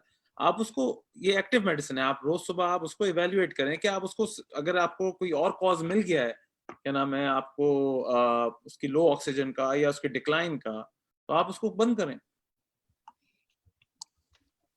हाँ, क्योंकि मैंने भी मेरा खैर आईसीयू एक्सपीरियंस तो नहीं है, लेकिन क्योंकि लिटरेचर मैं काफी क्लोजली फॉलो कर रहा था, तो कंसर्न ग्रुप्स का यही था कि आप डाल तो दें उनको खून पतला करने वाली दवाइयों पे, लेकिन इन पेशेंट का ब्लीडिंग रिस्क भी हाई होता है, तो वो एक बड़ी कॉम्प्लिकेशन होती है। तो आपको ये है कि क्लोज आई रखना जरूरी है हर चीज पे, and you just can not put somebody on it and expect कि मैजिक होगा। और इस बात से मुझे ये भी याद है कि ब्लड क्लॉट अगर आपके लंग में पहुंच जाता है, वो भी ARDS करवा सकता है आपको, जो कि हमने पहले डिस्कस किया था। तो ये कि ये एक विशियस साइकिल फिर बन जाती है कि ब्लड क्लॉट हुआ, फिर उसके बाद कोविड का ARDS था, फिर ब्लड क्लॉट का ARDS शुरू हो गया, फिर आप मल्टी सिस्टम फेलियर में गए और फिर पेशेंट जो है वो क्रिटिकल होके इंतकाल हो जाता है। तो लेकिन इन शॉर्ट, प्रोफाइलैक्सिस वो लोग जो कि लो रिस्क हैं, हाई रिस्क हाई सस्पेशन है, तो कंसिडर, क्योंकि आप उनको CT स्कैन नहीं करवा सकते ब्लड क्लॉट असेस करने के लिए, या तो आप उनको अल्ट्रासाउंड करके देखें कि उनकी टांगों में कोई ब्लड क्लॉट है नहीं कर सकते, तो उनको आप, अगर सस्पेशन रियली रियली हाई है, तो आप कंसिडर करें उनको डालने पे, depending on the patient history. अगर सब किसी की ब्रेन ब्लीड की हिस्ट्री है, या सिग्निफिकेंट GI ब्लीड की है, या थ्रोम्बोसाइटोपिनिया है, या उनके वाइट, जिसको आम उर्दू की जबान में जो है वो वाइट सेल्स कहते हैं, प्लेटलेट्स, वो अगर कम है तो वो नहीं हो सकते, तो फिर उस वक्त हमें रिकंसिडर करना पड़ेगा। लेकिन ये सब चीजें कंसिडर करके आपको डाल देना चाहिए, क्योंकि हम देख रहे हैं कि ज्यादा हो रहे हैं इवेंट्स। मैं अब मूव करता हूँ नेक्स्ट क्वेश्चन की तरफ। डॉक्टर शेख, मुझे ये तो पता है कि LVAD जो है वो पाकिस्तान में आ चुका है, जो कि एक डिवाइस होती है, क्योंकि NICVD ने रिसेंटली 2 साल या 1 साल पहले शुरू किया था, LVAD लगाया था उन्होंने किसी में, और बहुत प्रमोशन की थी। लेकिन ये वेंट्रिकुलर असिस्ट डिवाइस VAD और ECMO क्या चीज होती है, और इसका क्या रोल है क्रिटिकल केयर में, या COVID-19 में, या जनरल क्रिटिकल केयर डिस्पेंस करने में? Again, ventricular assist device, मैं उससे स्टार्ट करूंगा। So ventricular assist device या VAD जो है वो 2 किस्म के, राइट ventricular assist device या लेफ्ट ventricular assist device, क्योंकि दिल के 4 हिस्से होते हैं ना, लेकिन आप उसको मेजरली राइट, सीधे हाथ राइट साइड पे या लेफ्ट साइड पे डिवाइड करते हैं। लेफ्ट ventricular assist device का तो कोविड में कोई स्पेसिफिक रोल अभी तक मैं एटलीस्ट हमारे सेंटर के हिसाब से तो हमें कोई भी नहीं पता। Even actually right ventricular assist device का हम लोग पर्सनली तो नहीं, लेकिन पहले जो जिस तरह आपसे ही बात हो रही थी या दूसरे लोगों से सुना है कि कुछ लोग यूज कर रहे हैं, क्योंकि राइट साइड हार्ट फेलियर, क्योंकि आपका राइट साइड का जो हार्ट है वो आपका लंग के अगेंस्ट ब्लड को पंप करता है, तो एक ही ऑर्गन के अगेंस्ट करता है, और वो ऑर्गन अगर बहुत सिक हो तो वो आपके राइट साइड के हार्ट को भी सिक कर देता है। बेसिकली उसमें क्या नाम है, राइट वेंट्रिकुलर असिस्ट डिवाइस का रोल समझ आता है। जहां तक एक्मो की बात है, एक्मो अगर आपको आसान लफ्जों में पुट अप किया जाए तो समझें कि लंग्स की डायलिसिस मशीन है। जैसा किडनीज के लिए एक डायलिसिस मशीन है, तो लंग्स की जो फंक्शन परफॉर्म करने के लिए एक मशीन है जो कि ब्लड को ऑक्सीजनेट करती है और उससे कार्बन डाइऑक्साइड रिमूव करती है। जिस एक्मो का मुझे पर्सनली एक्सपीरियंस है वो वीवी एक्मो है, जो कि ज्यादातर ARDS या ब्रिज टू थेरेपी जो लंग के पेशेंट्स होते हैं उनके लिए यूज की जाती है। ब्रिज टू थेरेपी का मतलब होता है कि कोई आउटकम हो। एक्मो का पहला क्राइटेरिया जब भी आप किसी से डिस्कस करते हैं तो वो ये होता है कि आपका एंड आउटकम क्या है, क्योंकि अगेन एक्मो कोई बिनाई चीज नहीं है। आपकी जब मोर्टेलिटी 90-100%, आप जब आपके पास कोई और ऑप्शन ना हो तब आप एक्मो की बात करते हैं, उसके बाद भी आपका कोई एंड पॉइंट होना चाहिए। तो again I am not sure कि एक्मो, अगेन हमारे सेंटर में भी हम लोगों ने पर्सनली, क्योंकि due to unavailability of resources हमारे पास 8 एक्मो सर्किट हैं, लेकिन वो क्योंकि VA एक्मो में ज्यादातर यूज हो रहे थे, क्योंकि कार्डियक हम लोगों का बाकी सब सर्विसेज तो बंद हो गई थी, लेकिन कार्डियक सर्विस जो CT सर्जरी वगैरह की चल रही थी, तो इस वजह से उसमें मसरूफ थे। तो हम लोगों ने पर्सनली सिर्फ एक एक्मो पे पेशेंट डाला है कोविड का। उसके अलावा बाकी सारे दूसरे जो मिशिगन या दूसरे जो हमारे एक्मो सेंटर थे, तो वहां पे हम लोग ट्रांसफर करते थे। तो एक्मो का एक्सपीरियंस तो जो अब आज मैं पढ़ रहा था कि एक हेनिपेन हॉस्पिटल है जहाँ पे उन्होंने 12 पेशेंट्स एक्मो में डाले, तो 12 के 12 वो they were able to take him off ECMO. ECMO again temporising चीज है, काफी कम्बरसम, और अगेन उससे भी एक ICU का भी एक नेक्स्ट लेवल है, उसके लिए भी आपको उससे कहीं ज्यादा रिसोर्सेज चाहिए होती हैं। आपको एक कॉन्स्टेंटली एक नर्स या एक टेक्नीशियन 24 घंटे मशीन के ऊपर सर पे बैठा हुआ होता है कि कुछ भी, क्योंकि आप समझे कि आप पेशेंट का पूरा जिस तरह आप डायलिसिस के अंदर ब्लड ड्रेन करते हैं लेकिन उसको फिल्टर करते हैं, इस तरह आप पूरा का पूरा कार्डिक आउटपुट, आप पूरा का पूरा उसका हार्ट का सारा का ब्लड आप बाहर निकाल के उसको ऑक्सीजनेट करके वापस डाल रहे हैं। तो इट्स अ वेरी, उसको देखना भी एक्चुअली प्रीटी स्केरी थिंग। अगर आपने पहली दफा ना देखा हो तो ऐसे पाइप जितने कैनुलाज आपके गर्दन से या आपके टांगों से निकल रहे होते हैं जिससे खून बाहर आ रहा होता है। तो दैट्स प्रीटी मच एक्मो और ventricular assist device. Again role defined नहीं है। इटली में यूज हुआ है, चाइना में यूज हुआ है, अमेरिका में यूज हो रहा है, लेकिन बहुत अर्ली डाटा है। क्यों कोई आप, और अगेन ये पर्सनल मेरा ओपिनियन, आई डोंट थिंक सो कि कोई इतना डाटा कोई प्रोड्यूस भी कर पाएगा, क्योंकि एक्मो इन जो ARDS के अंदर ही रेगुलर एक्मो इज एक इतनी कॉमन चीज नहीं है, हर सेंटर में नहीं करते लोग इसको अभी तक, क्योंकि लेबर इंटेंस है। हमें एक्सपीरियंस है यहाँ पे, क्योंकि हम काफी एक्मो हैवी सेंटर है यहाँ पे। तो मेरी जब बात हो रही थी लोगों से तो उन्होंने कहा कि एक्मो के रिजल्ट्स हमें तो अच्छे मिले हैं, लेकिन लोग खास करके इंटेंसिव केयर जो इंटेंसिविस्ट वगैरह हैं वो घबराते हैं, क्योंकि आपको एक CT सर्जन लेना पड़ता है on board VV ECMO place करने के लिए, और आपको बहुत ज्यादा सपोर्ट चाहिए होती है स्टाफ की, और फिजिशियंस का लोड जो है और सपोर्ट स्टाफ का लोड बढ़ जाता है। लेकिन ये एक ऐसी डिवाइस है जो कि लिटरली बाईपास के तौर पे काम कर रही है, जो कि आपसे दिल से खून निकाल रही है। बाईपास में जो है वो आपका लंग फिर भी ऑक्सीजनेट कर रहा होता है, लेकिन इसमें जो है वो मशीन जो है वो ऑक्सीजन आपके ब्लड के अंदर डाल के आपके जिस्म में वापस फेंक देती है। तो वो एक चेम्बर से निकाल के दूसरे चेम्बर में ऑक्सीजन डाल देते हैं, जो लंग्स का प्राइमरी काम है। और उसका रैशनल ये था कि हम लंग्स को जो है वो रिकवर करने का टाइम दे सकें। वो अगर स्ट्रेस में है, स्ट्रेन में है, तो उनका काम थोड़ा हम कम करके या बिल्कुल ही कम करके हम ये पॉइंट ले आए कि वो बिल्कुल रेस्टिंग स्टेज में आ जाए और उम्मीद करें कि वो रिकवर कर जाएंगे। तो बड़ा हाँ, बिल्कुल आपने सही कहा कि हमारे पास अभी कोई डेटा नहीं है to support this. I think ECMO का एक बड़ा ग्रुप है, मैं उनका नाम भूल रहा हूँ, जो कि रेगुलरली डेटा पब्लिश करते रहते हैं। उन्होंने कोई 60-70 लोगों का भी डेटा शेयर किया है जो कि न्यूयॉर्क से निकल के आ रहा है मेजोरिटी ऑफ द टाइम। उनके रिजल्ट्स काफी अच्छे रहे हैं। मैंने सुना है ऑलमोस्ट 80% जो है उनकी रिकवरी रही है फ्रॉम एक्मो।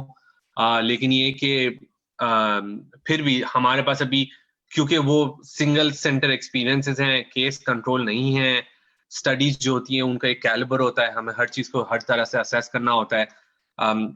आपको अगर एक स्टडी एक चीज की अफादियत को जांचना है तो आपको उसको किसी चीज से कंपेयर करना होता है। अनलेस कि आप उसको कंपेयर करें, आप उसकी अफादियत पे भरोसा नहीं कर सकते। क्या पता उन पेशेंट ने वैसे ही ठीक हो जाना था बगैर उस मशीन पे जाके। तो अभी थोड़ा सा डेटा लैकिंग है, लेकिन बहुत प्रॉमिसिंग है। But I don't think Pakistan में अभी तक कोई एक्मो का सेंटर भी है हमारे पास। आई डोंट नो AQU के पास अगर एक्मो है नहीं है, लेकिन मेरी नॉलेज में अभी भी कोई एक्मो पाकिस्तान में नहीं मुझे पता। चले, हम ये तो बड़ा एक इंफॉर्मेटिव सेशन हो गया है, और मुझे लगता है कि आई थिंक हमें मैं नूर भाई को, अब्दुल रहमान भाई को, साद भाई को एक दफा और लेके ना, आई थिंक हमें ना एक 101 वेंटिलेटर सेशन भी करना चाहिए डाव के बच्चों के लिए, क्योंकि आई फील कि हमारा शायद इतना एक्सपोजर नहीं होता इन चीजों से, क्योंकि हमारा इंटेंसिव केयर बड़ा लिमिटेड है सिविल हॉस्पिटल के अंदर। तो I think we can maybe do a teaching session as well going forward from here if you have to. चले, I move to the next question. Doctor Khan, different treatment modalities के ऊपर आ जाए। एक question भी आया हुआ है remdesivir के ऊपर आया हुआ है। मेरा दोस्त असलम है, उसने क्वेश्चन किया है कि डेक्सामेथासोन के ऊपर अभी रिकवरी ट्रायल आया है, तो क्या हम रिकवरी ट्रायल में डेक्सामेथासोन यूज हुई है, क्या हम सॉलिमेड्रोल यूज कर सकें? फिर हमारी एक सीनियर अनीका है, आई थिंक अनीका नहीं, आपकी जूनियर होगी नूर भाई की, लेकिन मेरी सीनियर है, उन्होंने कहा है कि वो लोग 60 BID ऑफ सॉलिमेड्रोल यूज कर रहे हैं इन देयर IC यूनिट, और उसको फिर 5 दिन या कुछ दिन लगाने के बाद फिर उसको टेपर कर रहे हैं, which I think probably stress dose का कोई कॉन्सेप्ट लग रहा है, क्योंकि हाइड्रोकोर्टिसोन के इक्विवेलेंट हो सकती है वो। तो क्या ट्रीटमेंट मोडालिटीज अवेलेबल है हमारे पास? पहली बात, क्या वो एक्चुअली ट्रीटमेंट है कि वो सिम्टम कंट्रोल ड्रग्स हैं? और करंट डेटा क्या क्या शो कर रहा है, किस तरफ क्या लिटरेचर है हमारे पास? तो सबसे ऑब्वियसली कोविड-19 की जो सबसे हॉट जो जिस चीज के अंदर जान है वो यही है कि भाई कोई ऐसी ट्रीटमेंट अवेलेबल है जो कि बस ये प्रूव कर दे कि यार ये दे दो तो ये खत्म हो जाएगा, right? That's what we all want, लेकिन अनफॉर्चुनेटली ऐसा नहीं है। तो सब कुछ जो यूज हो रहा है वो इन्वेस्टिगेशनल यूज हो रहा है। अगर आप देखें तो हम कितने शिफ्ट्स में जा रहे हैं ट्रीटमेंट वाइज। मार्च में बातें हो रही थी कि भाई हाइड्रोक्सी क्लोरोक्विन, एजिथ्रोमाइसिन जो है वो ही सब कुछ है, तो सब ने यही देने, तो हम सब उसी तरफ चल पड़े। तो अब इस टाइम के ऊपर हमारे पास जो ट्रीटमेंट की जो दवाइयों की बातें हो रही हैं उसमें कुछ नाम आते हैं। उसमें एक दवाई का नाम है रेमडेसिविर। उसमें दूसरा ऑप्शन है जो पेशेंट जिनको कोविड हो चुका है उनका प्लाज्मा, जिसको कॉन्वेलेसेंट प्लाज्मा कहते हैं। तीसरी दवाई जो है जिसका नाम है टोकोलोजामैब, जो कि किस दूसरी चीजों के लिए पहले यूज होती थी, इंटरल्यूकिन 6 पाथवे की दवाई है वो है। और फिर अभी जब बात हुई है तो वो आई है स्टेरॉइड्स की। तो ये कुछ चीजें जो हैं वो जो 4-5 ट्रीटमेंट के जब नाम आते हैं तो अच्छा, अब इसमें एक एक करके डिस्कस करते हैं। रेमडेसिविर जो दवाई है उसके बारे में अब बहुत आना शुरू हो गई हैं। तो रेमडेसिविर का जो अगेन उसका जो यूजेज है वो भी हर इंस्टीट्यूशन का किस टाइम पे देने का मैं अपना एक्सपीरियंस शेयर कर सकता हूँ कि बेसिकली जो पेशेंट जो ER के अंदर आते हैं जो हाइपोक्सिक हो, यानी उनकी ऑक्सीजन ब्लड के अंदर जब जो जो पल्स ऑक्सीजन सैचुरेशन लो हो, या वो सप्लीमेंटल ऑक्सीजन रिक्वायर कर रहे हो, या ये वेंटिलेटर पे हो या वो एक्मो पे हो, तो 200 मिलीग्राम पहले दिन पे और फिर 100 मिलीग्राम 10 दिन के लिए अगर पेशेंट वेंटिलेटर पे हो और एक्मो पे हो, और बाकी सारे केसेस में 5 दिन पे। ये दवाई नहीं रेकमेंडेड है अगर आपका लिवर एंजाइम्स या जो लिवर के नंबर हैं वो बहुत ज्यादा एलिवेटेड हो, और अगर आपका किडनी का GFR नंबर लेस से 30 से कम। अच्छा, अब इसके बारे में हमारे पास जो है वो डेटा कहाँ से आता है? तो इसकी जो 3 बड़ी स्टडीज हैं उनके बारे में जरा बात करना चाह रहा था। एक स्टडी के अंदर 1000 से ज्यादा पेशेंट इन्वॉल्व हुआ था, जिसके अंदर ऑलमोस्ट 90% लोग जो हैं उनको सिवियर डिजीज थी, मीनिंग कि वो या तो वेंटिलेटर के ऊपर थे और और अदर ऑर्गन्स इन्वॉल्व थे। और इनमें से 89 में जो सिवियर डिजीज में से 26 लोग जो थे वो वेंटिलेटर के अंदर थे। तो इन्होंने ये देखा कि भाई जब हमने रेमडेसिविर दी तो इसके अंदर जो है वो time to recovery, meaning discharge हुए हॉस्पिटल से या ऑनगोइंग मेडिकल केयर जो है वो 11 दिन के मुकाबले में 15 दिन, राइट। सो इन्होंने ये देखा कि भाई रेमडेसिविर जो है उसने रिड्यूस किया हमारी टाइम टू रिकवरी। अच्छा, एक ये स्टडी थी। दूसरी स्टडी जो चाइना से आई थी उसके अंदर इन्होंने तकरीबन 240 पेशेंट इनरोल किए थे और इन्होंने भी यही देखा कि भाई टाइम जो क्लिनिकल इंप्रूवमेंट थी वो क्या थी। तो इस स्टडी के अंदर जो है वो जिस पेशेंट को रेमडेसिविर मिली within 10 days of symptoms onset, इनको लगा कि भाई that move towards lower mortality and more rapid clinical improvement. But ये स्टॉप हो गई थी स्टडी जो पुअर एनरोलमेंट की। और इसके अंदर जो एक और स्टडी है वो इंडस्ट्री स्पॉन्सर्ड है जिसको हम जानते हैं, जिसमें अंदर 400 पेशेंट तकरीबन इन्वॉल्व थे जो कि रूम एयर के अंदर जब ये आए थे तो इनके ऑक्सीजन लेवल या तो लो था या ये किसी किस्म की नॉन इन्वेजिव वेंटिलेशन इनको मिल रही थी, और रेट ऑफ क्लिनिकल इंप्रूवमेंट और डिस्चार्ज 14 दिन के अंदर जो है वो was better when given for 5 days for 10 versus 10 days. तो हम इस वक्त ये देख रहे हैं, हमने अपने इंस्टीट्यूशन में ये कोशिश की है कि भाई जब पेशेंट ईआर के अंदर आए और उसको ऑक्सीजन रिक्वायरमेंट की जरूरत हो उस वक्त अप्रूव करो रेमडेसिविर देने की, रादर देन ये नहीं वेट करो कि भाई वेंटिलेटर पे चला गया 100% FiO2 है और 18 की पीप पे है तो अब कंसेंट कर रहे हैं रेमडेसिविर के लिए। दो अर्ली दो ताकि, और फिर देखो कि यार क्या प्रोग्रेशन होता है। तो हमने जो है वो ये करना शुरू किया और हमें लग रहा है कि ये this is the way to go. अच्छा, ये हो गए रेमडेसिविर, लेकिन इसमें फिर आपको जो है वो रोजाना लिवर के नंबर्स फॉलो करने हैं टू मेक श्योर कि यार लिवर के नंबर जो है वो खराब ना हो। अच्छा, दूसरी चीज जो है वो है कॉन्वेलेसेंट प्लाज्मा। अब क्या चीज है भाई कॉन्वेलेसेंट प्लाज्मा? सो जो पेशेंट कोविड से who have recovered from COVID, उनकी जो एंटीबॉडीज हैं, ठीक है ना, उसको हम कह रहे हैं कॉन्वेलेसेंट प्लाज्मा। सो प्लाज्मा बेसिकली क्या है? लिक्विड फॉर्म ऑफ ब्लड है, राइट। तो इसकी जो स्टडी है वो एक ट्रायल था जिसके अंदर तकरीबन 100 पेशेंट थे जो कि बहुत ज्यादा टिकेपनिक थे, मीनिंग बहुत ज्यादा स्ट्रगल कर रहे थे सांस लेने के लिए और उनकी ऑक्सीजन लेवल लो था या उनको लाइफ थ्रेटनिंग शॉक था या उनको वेंटिलेटर पे थे। उनको इन्होंने प्लाज्मा दिया और इन्होंने ये शो किया कि प्लाज्मा जो है उसने इम्प्रूव किया जो नेजोफेरेंजियल क्लियरेंस थी ना कोविड की at 72 hours, but clinical improvement में नो स्टैटिस्टिक्स सिग्निफिकेंट। ये ट्रायल भी स्टॉप हुआ था अर्ली एनरोलमेंट की वजह से। लेकिन हमने फिर यही कोशिश दोबारा अपने इंस्टीट्यूशन में शुरू की है कि अगर प्लाज्मा भी देना है तो बहुत एंड में वेट करने की जरूरत नहीं है, अर्ली प्लाज्मा दो। तो ये दो चीजें हम प्रैक्टिस ये कर रहे हैं कि भाई अगर लग रहा है कि यार 2 लीटर 3 लीटर की ऑक्सीजन है उस वक्त दो, और फिर देखो कि क्या प्रोग्रेशन जो है वो हम can we make it effective कि यार 6 लीटर या हाई फ्लो या नॉन इन्वेसिव वेंटिलेशन पे नहीं जाते। ठीक है, तो ये दो चीजें। तीसरी चीज जो एकदम से इंट्रोड्यूस हो गई है, स्टेरॉइड्स कोई नई चीज नहीं है। स्टेरॉइड्स जो है भाई हम ARDS के अंदर आप दुनिया जहान के लेक्चर सुन लें कब से यूज हो रही है, राइट।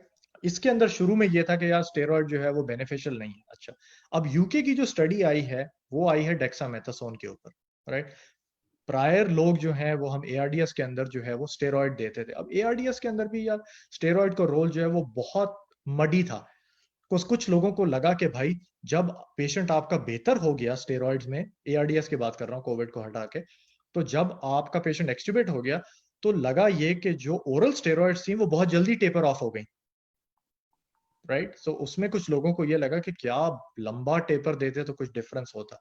अच्छा, अब यूके की स्टडी कहती है भाई 6 मिलीग्राम की डेक्सामेथासोन मुंह से या आईवी दिन में, उन्होंने कहा भाई हमारी 28 दिन की मोर्टेलिटी को इसने रिड्यूस किया पेशेंट्स में जो वेंटिलेटर सपोर्ट थे। But benefit was not seen among patient जिनको रेस्पिरेटरी सपोर्ट की जरूरत नहीं थी। अच्छा, अब सवाल ये है कि क्या बेसलाइन मोर्टेलिटी रेट दूसरे ट्रायल के मुकाबले में पहले से हायर था? तो मेरे जो कंसर्न है वो ये है कि आप कब तक दोगे। बिकॉज एक दफा आपका पेशेंट वेंटिलेटर पे चला जाता है तो बहुत मेजॉरिटी ऑफ दीज पेशेंट जो है इनको पैरालिसिस की जरूरत होती है, बिकॉज ये इतने हाइपोक्सिक होते हैं और इनकी वेंटिलेटर के साथ जिसको कहते हैं ना सिंक्रनी, वो इतनी मुश्किल होती है कि आपको इनको या तो इंटरमिटेंट दवाई के बोलसिस पैरालिसिस के देने पड़ते हैं या आपको इनको इन्फ्यूजन पे रखना पड़ता है। तो एक मेरा कंसर्न ये है कि भाई आप दोगे तो क्या करोगे, जब ये वेंटिलेटर पे चले गए तो बंद करोगे या कंटिन्यू करोगे, ठीक है। दूसरी जो कंसर्न है वो ये है कि इस जो यूके स्टडी में we don't know the exact patient population that was study, और हमें ये भी पता है कि स्टेरॉइड्स जो है वो अदर वायरल एसोसिएटेड निमोनियाज में जिनका यूज अर्ली ऑन हार्मफुल था। तो आई थिंक इसमें ये स्ट्रेटेजी रखने की जरूरत नहीं है कि भाई पैन स्टेरॉइड्स आया, पेशेंट ठक से डेक्सामेथासोन लगाई और बस सोचा भी नहीं। ये इंडिविजुअल वो है जिसमें आप पेशेंट के साथ डिस्कस कर सकते हो कि भाई ये एक नई ट्रीटमेंट आई है, हमें और स्टडीज की जरूरत है, पूरी तरीके से इसके बारे में नहीं पता। सिकर पेशेंट्स में हम हेल्प करने के लिए हर चीज को स्टडी कर रहे हैं, क्या ओवरऑल इफेक्ट्स होंगे, लेकिन ये है कि साइड इफेक्ट से बगैर भी नहीं है, राइट। सो अगर बात इसमें जो है वो यही आती है कि इसमें ये नहीं है कि भाई अब स्टडी आई है सब छोड़ के अब डेक्स की तरफ चलो कि भाई अब डेक्स 6 मिलीग्राम देनी है। सो आई थिंक इसमें और डेटा की जरूरत है, इसमें साइड इफेक्ट प्रोफाइल को डिस्कस करने की जरूरत है। सो अगर यूज करनी है तो आप यूज करें पेशेंट को डिस्कस करके कि भाई हमें यूज करनी। अगेन मेरे हिसाब से तो यही है कि भाई अगर यूज करनी है कोई चीज तो अर्ली रादर देन, क्योंकि जब पेशेंट एक स्टेज पे चला जाता है कि यार वो डिटीरियोरेट होके 100% की FiO2 पे और पैरालिसिस पे और 14 से 16 की पीप पे है, उस टाइम पे हमें कुछ नहीं पता कि क्या हेल्प करता है। उस टाइम के ऊपर कुछ नहीं पता कि यार रेमडेसिविर हेल्प कर रही है, प्लाज्मा हेल्प कर रही है, स्टेरॉइड हेल्प कर रही है, या बस अल्लाह मियां हेल्प कर रहे हैं। कुछ उस टाइम के ऊपर जो है ना, you have no idea what is helping. अच्छा, तो एक ये दवाई है। दूसरी जो है उसका नाम है टोकलिजुमैब। तो टोकलिजुमैब बेसिकली एक इंटरल्यूकिन जो एक रिसेप्टर होता है उसको इनहिबिट करती है। ये दवाई पहले भी रूमेटिक डिजीजेस में और उसमें यूज हो चुकी है। तो इसकी जो स्टडी है वो जो मैंने देखी थी वो 63 पेशेंट्स में थी, जिसके अंदर जिन पेशेंट्स के अंदर जो इनके इन्फ्लेमेशन के मार्कर जैसे डी डायमर या फेलेटिन बहुत एलिवेटेड थे, वो उसके लिए। अच्छा, तो हमने जो क्राइटेरिया बनाया है जिसके लिए टोकलिजुमैब देने के लिए वो ये है कि भाई आपका पॉजिटिव हो सार्स टेस्ट, आप ग्रेड 4 साइटोकाइन सिंड्रोम हो, जिसको अभी मेरा ख्याल आपका नेक्स्ट सवाल नूर से यही है, और उसके साथ शॉक हो, या फिर आपको आइनोट्रोपिक सपोर्ट हार्ट के लिए जो मेडिसिन की सपोर्ट हो, ऑर्गन फेलियर हो, और उसके साथ आपका फेरेटिन बढ़ा हुआ हो, डी डायमर बढ़ा हुआ हो, इंटरल्यूकिन 6 लेवल तो जो है वो काफी देर से आता है लेकिन 3 times upper limit of normal हो, और आपका जो PaO2 FiO2 रेशियो जो है वो 1 से 50 से कम हो।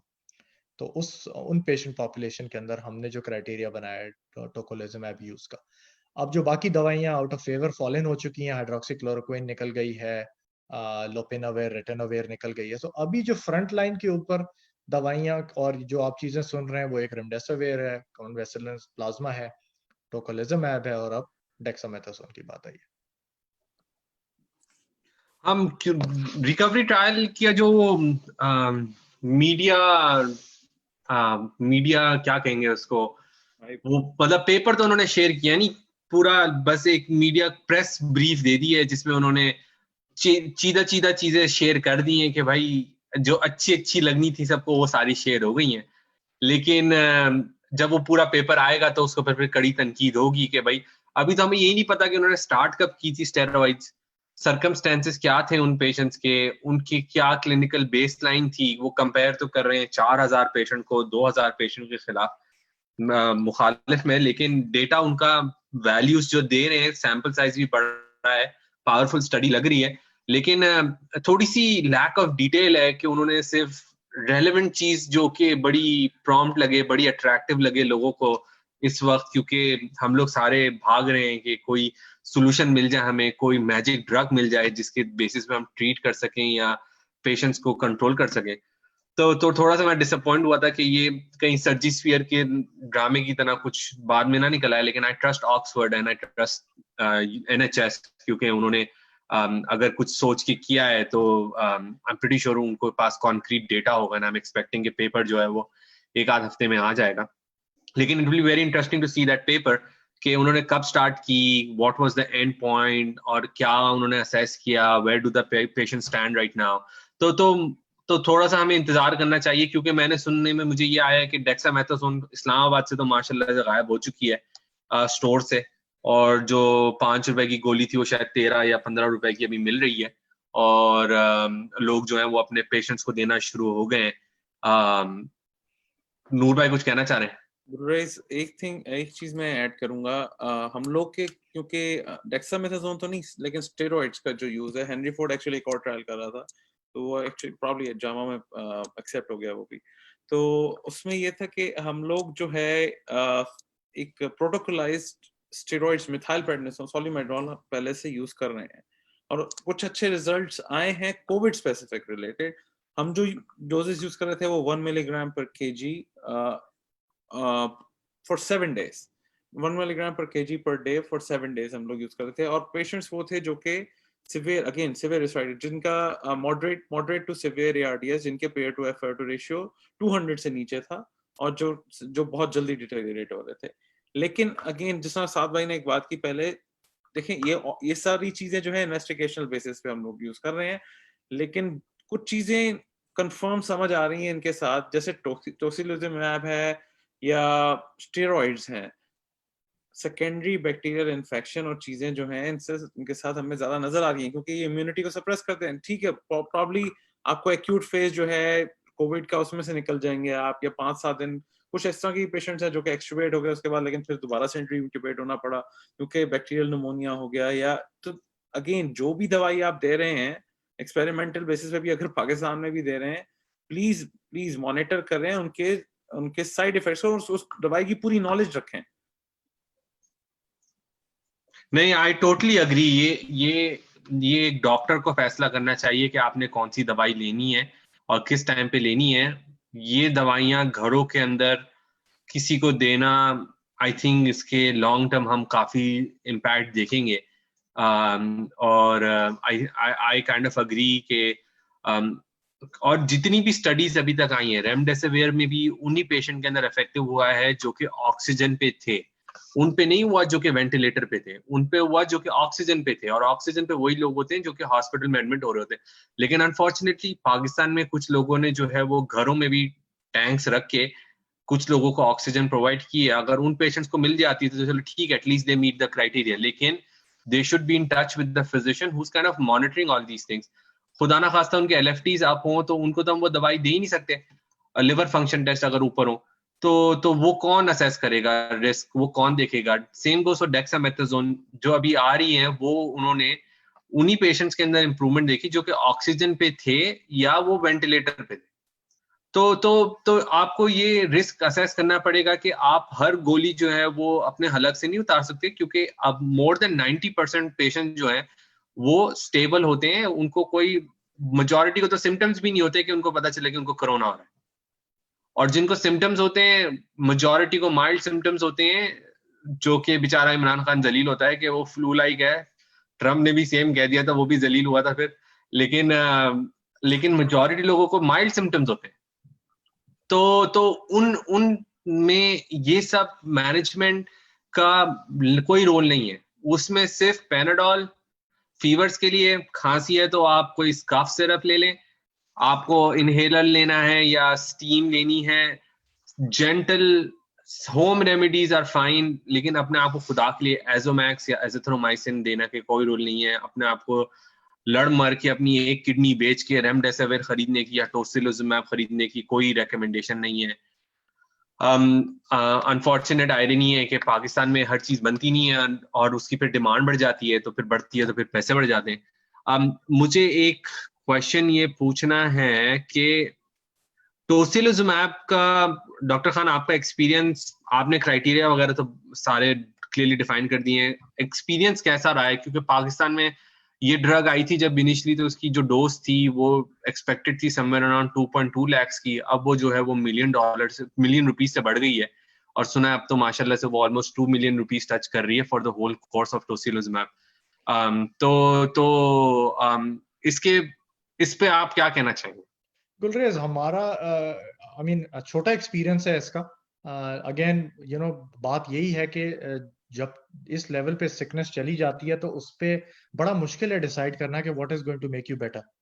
यू नो आई थिंक इसका सबसे बड़ा जो फैक्टर है वो यही है कि भाई जब आपको कार्डियक डिस्फंक्शन भी हो रहा है और आइनोट्रोपिक सपोर्ट भी जरूरत है और आपकी बॉडी में शॉक भी है, तो आपको मेडिसिन रिक्वायर हो रही है वेजोप्रेसर की, और आप में बॉडी में इतनी इन्फ्लेमेशन है कि आप साइटोकाइन रिलीज सिंड्रोम के आखिरी स्टेज के ग्रेड 4 पे हो, तो उसके अंदर आई थिंक बहुत टाइम चाहिए टू असेस कि यार वाकई टोकोलिजुमैब जो है वो इफेक्टिव है, कि यार मेरा फेरेटिन और डी डायमर भी लो हो रहे हैं, शॉक की मेडिसिन भी बिल्कुल खत्म हो रही है, कार्डियक डिस्फंक्शन भी इम्प्रूव हो रहा है, और इतनी इम्प्रूवमेंट आ जाए कि यार वेंटिलेटर से भी उतर जाए। और लेकिन अगेन ये उन पेशेंटों के लिए है जो कि आईसीयू में एडमिटेड है। Oh, yes. ये हर पेशेंट को देने की जरूरत नहीं है। अगर कोई पेशेंट वो है, वो 2 लीटर 3 लीटर 5 लीटर 6 लीटर के ऊपर अपनी सैचुरेशन मेंटेन कर रहा है, तो उसको भी अभी कोई जरूरत नहीं है, अनलेस के वो डिक्लाइन कर रहे हो। डिक्लाइन करती इस सिचुएशन में ऑफ कोर्स आप ले सकते हैं, यूज कर सकते हैं, और उसी वक्त ही इन चीजों की रिकमेंडेशन आ रही है। और मैंने जो नोटिस किया है वो इस डिजीज को रिकवर करने में बहुत टाइम लगता है। कुछ लोग जो हैं वो दिनों तक जो है वो ऑक्सीजन पे रह सकते हैं and they eventually recover from it. हाँ, छोटा सा चंक ऑफ पेशेंट है जो कि डिक्लाइन करता है, लेकिन majority people recover from this. लेकिन सैनिटी प्रिवेल करना आसान काम नहीं है, और अनफॉर्चुनेटली लैक ऑफ इंफॉर्मेशन और lack of education doesn't help us either. तो वो थोड़ा सा काफी कंफाउंड करती है। I will move to the other questions because already हमने 1 घंटे का मार्क अपना क्रॉस कर लिया है।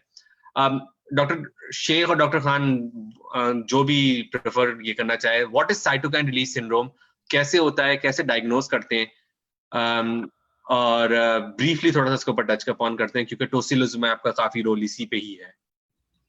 तो साइटोकाइन रिलीज सिंड्रोम अगेन ये कोई नई टर्म नहीं है। 1990s में क्या नाम है ये आई थी, जब ओकेटीसी, ये कुछ कीमोथेरेपी स्पेसिफिक रिएक्शंस जो आउटपेशेंट लोगों ने देखना शुरू किए थे, टी सेल रिलेटेड जो कीमोथेरेपी थी, उसमें साइटोकाइन रिलीज सिंड्रोम बेसिकली ये टर्म आई थी। इसका लेमैन में वे में अगर कहना चाहते तो सोजिश इतनी बढ़ जाती है अगर उस पाथवे को एक्टिवेट करने की वजह से, जरासीम के खिलाफ आपका जो टी सेल पाथवे एक्टिवेट हो रहा होता है उसको खत्म करने के लिए, उससे लड़ने के लिए, तो इतनी सोजिश पैदा हो जाती है घंटों में, मिनटों से घंटों के अंदर के वो आपके हर औजार को इफेक्ट करने लग जाती है। आपको तेज बुखार होगा, आपका हार्ट रेट तेज होगा, आपका ब्लड प्रेशर गिर सकता है, आपकी ऑक्सीजन रिक्वायरमेंट बढ़ सकती है, आपका किडनी फंक्शन डिटेरियोरेट, जिसे एक्यूट रीनल इंजरी में आप चले जाते हैं, आप ब्लड क्लॉट फॉर्म करना चाहते हैं। डायग्नोज किस तरह करना है, अगेन कोई स्पेसिफिक लैब या कोई ये क्लिनिकल सिंड्रोम है, क्लिनिकल जजमेंट है, लेकिन आप उसके साथ जो है अगेन ये मार्कर्स जैसे आपको पहले बताया कि inflammatory markers, interleukin 6, D dimer, ferritin, और अगर आपके पास कोई कॉज है जो कि साइटोकाइन रिलीज सिंड्रोम करा सकता है, जो इस वक्त कोरोना है या कोविड है जो कि करवा सकता है, उस तरीके से आप डायग्नोस करते हैं। बाकी साथ भाई अगर इसमें जो भी आप ऐड करना चाहें। आई थिंक बेसिकली बड़ा अच्छे तरीके से उन्होंने कहा, टर्म बड़ी पुरानी 90s में, जैसे तुमने कहा कि इसके अंदर यही है कि भाई ये बिल्कुल सिम्टम बेस ही है। शुरू के अंदर तो मतलब अगर आपको बड़े माइल्ड सिम्टम है तो फीवर होगा, हेडेक होगा, बहुत ज्यादा थकन होगी, रैश होगा, और जब बहुत ज्यादा सोजिश हो जाती है तो ये जिस तरीके से हमने देखा है कि पेशेंट जो कि शॉक में जा रहे हैं या जिसको कहते हैं DIC में जा रहे हैं, कि जिसके अंदर बहुत ज्यादा खून बह सकता है, या लिवर एंजाइम्स एलिवेट हो रहे हैं, और किडनी के नंबर बढ़ रहे हैं, और ब्लड के काउंट्स जो हैं वो डाउन जा रहे हैं, तो इसके लिए कोई ट्रीटमेंट तो अवेलेबल नहीं है। लेकिन इसके क्योंकि ये इतना सिग्निफिकेंट इन्फ्लेमेटरी रिस्पॉन्स है कोविड की वजह से, सो दैट्स व्हाई। अच्छा, मैं अब अगले सवाल पे आता हूँ। बहुत इंटरेस्टिंग है, बहुत से लोगों को अफेक्ट करेगा। डॉक्टर खान, पाकिस्तान में लोग कहते हैं कि पेशेंट बिल्कुल ठीक गया था, डॉक्टर ने टीका लगाया, चेस्ट एक्सरे खराब हो गया अगले दिन, और पेशेंट जो है वो उसके बाद मर गया। ये क्या माजरा है? हाँ, ऐसा कोई इंजेक्शन, अब मुझे बड़ा मुश्किल है कि ऐसा किस इंजेक्शन की बात हो रही है, बट ऐसा कोई इंजेक्शन मतलब प्रॉबेबली अगर मैं सोच सकता हूँ तो स्टेरॉइड का इंजेक्शन हो सकता है, कोई इंजेक्शन लग रहा हो, लेकिन ऐसा कोई बात नहीं है कि भाई इंजेक्शन लगा और फिर चेस्ट एक्सरे वर्स हो गया और उससे सो ये बिकॉज इसका जो प्रोसेस है वो आप ये देख लें कि ये एक जो डिजीज है, अगर आप घर पे बैठे हुए हो और आपको लग रहा है कि यार मैं शॉर्ट ऑफ ब्रेथ हूं और आपको सांस लेने में तकलीफ हो रही है और आप ईआर जाते हो और आप अपनी ऑक्सीजन लेवल चेक करते हो, तो वो अगर कम होती है तो आप चेस्ट एक्सरे अगर कराओगे तो उसपे चेंजेस होंगी कोविड की। ये बड़ी कॉमन है। जो लोग ठीक हो जाते हैं, जो घरों पे होते हैं, जिनको सिर्फ बुखार होता है या खांसी होती है, उनको कहीं जाने की जरूरत नहीं होती है और वो रिकवर हो जाते हैं। तो मुझे कोई ऐसी इंजेक्शन के बारे में नहीं पता कि जो उसी वक्त चेस्ट एक्सरे पे चेंजेस इंड्यूस करेगा। और इसका जो हमने प्रोसेस देखा है कि ये प्रोग्रेसिव डिजीज है।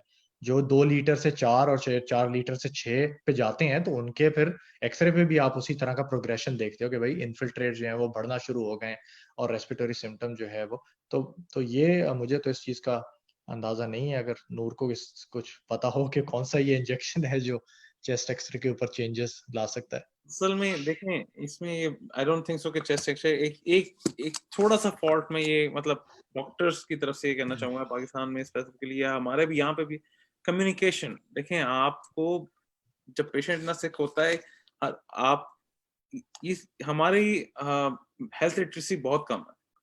आपको ये ARDS ये सब ये रैपिडली प्रोग्रेसिव डिजीज है। इसमें ये बंदा इसी तरह डिक्लाइन होता है। ये 2 दिन में बंदा आपके पास चलते हुए आते हैं और 2 दिन में वेंटिलेटर पे या इवन उसी दिन वेंटिलेटर पे होते हैं। जो हमारे मैं मतलब पर्सनली मैं आपको बताऊंगा कि हमारे एक को रेजिडेंट था एनेस्थीसिया का, हमारे साथ उसको सुबह में हम बात कर रहे थे, शाम में उसने खुद बोला कि भाई मुझे इंट्यूबेट कर दो, मेरी ये मतलब दैट इतनी जल्दी प्रोग्रेस होता है बंदा।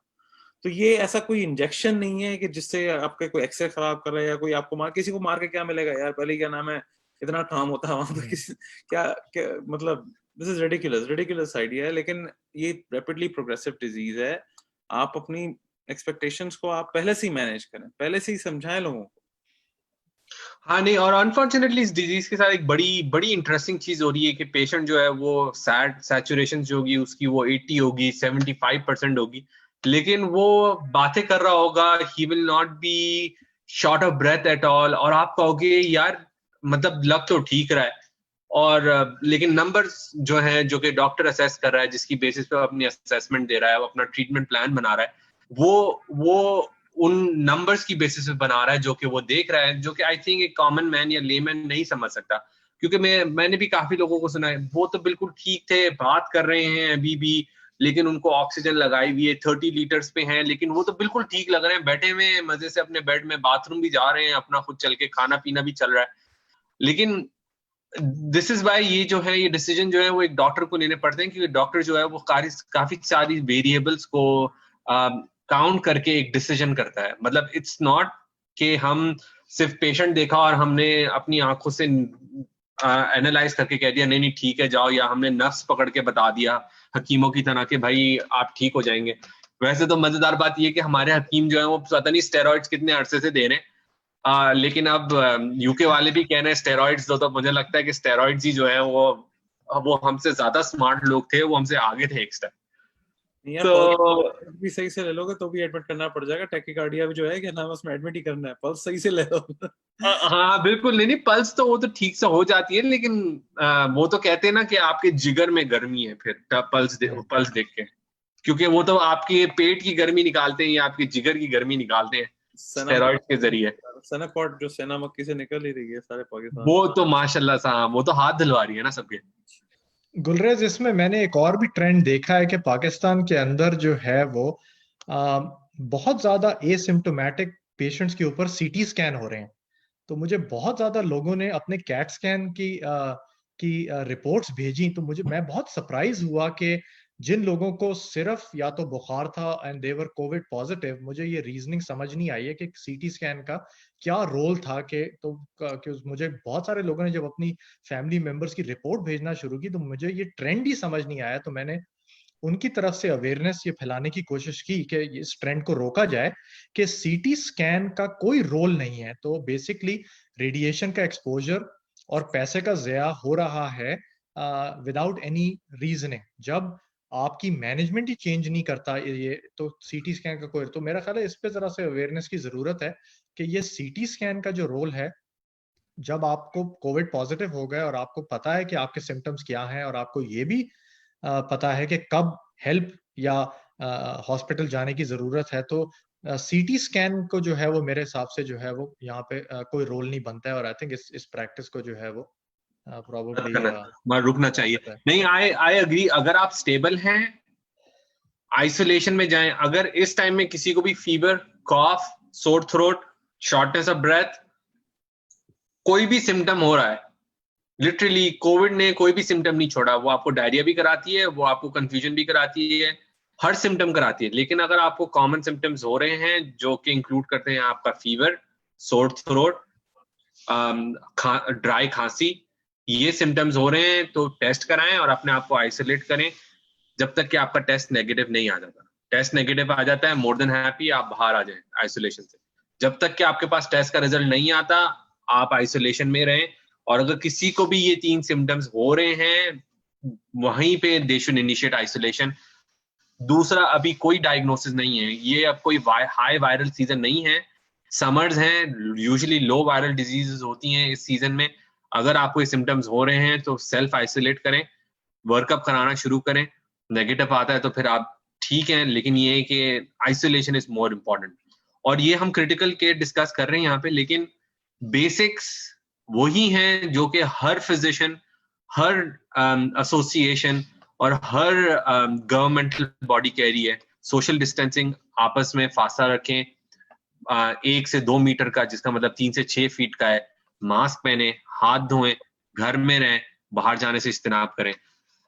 इससे मुझे एक और सवाल याद आया कि एंटीबायोटिक्स का क्या रोल है क्रिटिकल केयर में, क्योंकि आई एम प्रीटी श्योर हम लोग उनको ब्रॉड स्पेक्ट्रम देते हैं up front so that we are not missing out on any pneumonia, पर उसको कब स्टार्ट करनी है, कब रोकनी है, ये किस तरह डिसाइड होता है, और क्या हम लोग प्रेफर करते हैं? अगर आप जेनेरिक नेम यूज कर सकते हैं एंटीबायोटिक्स का।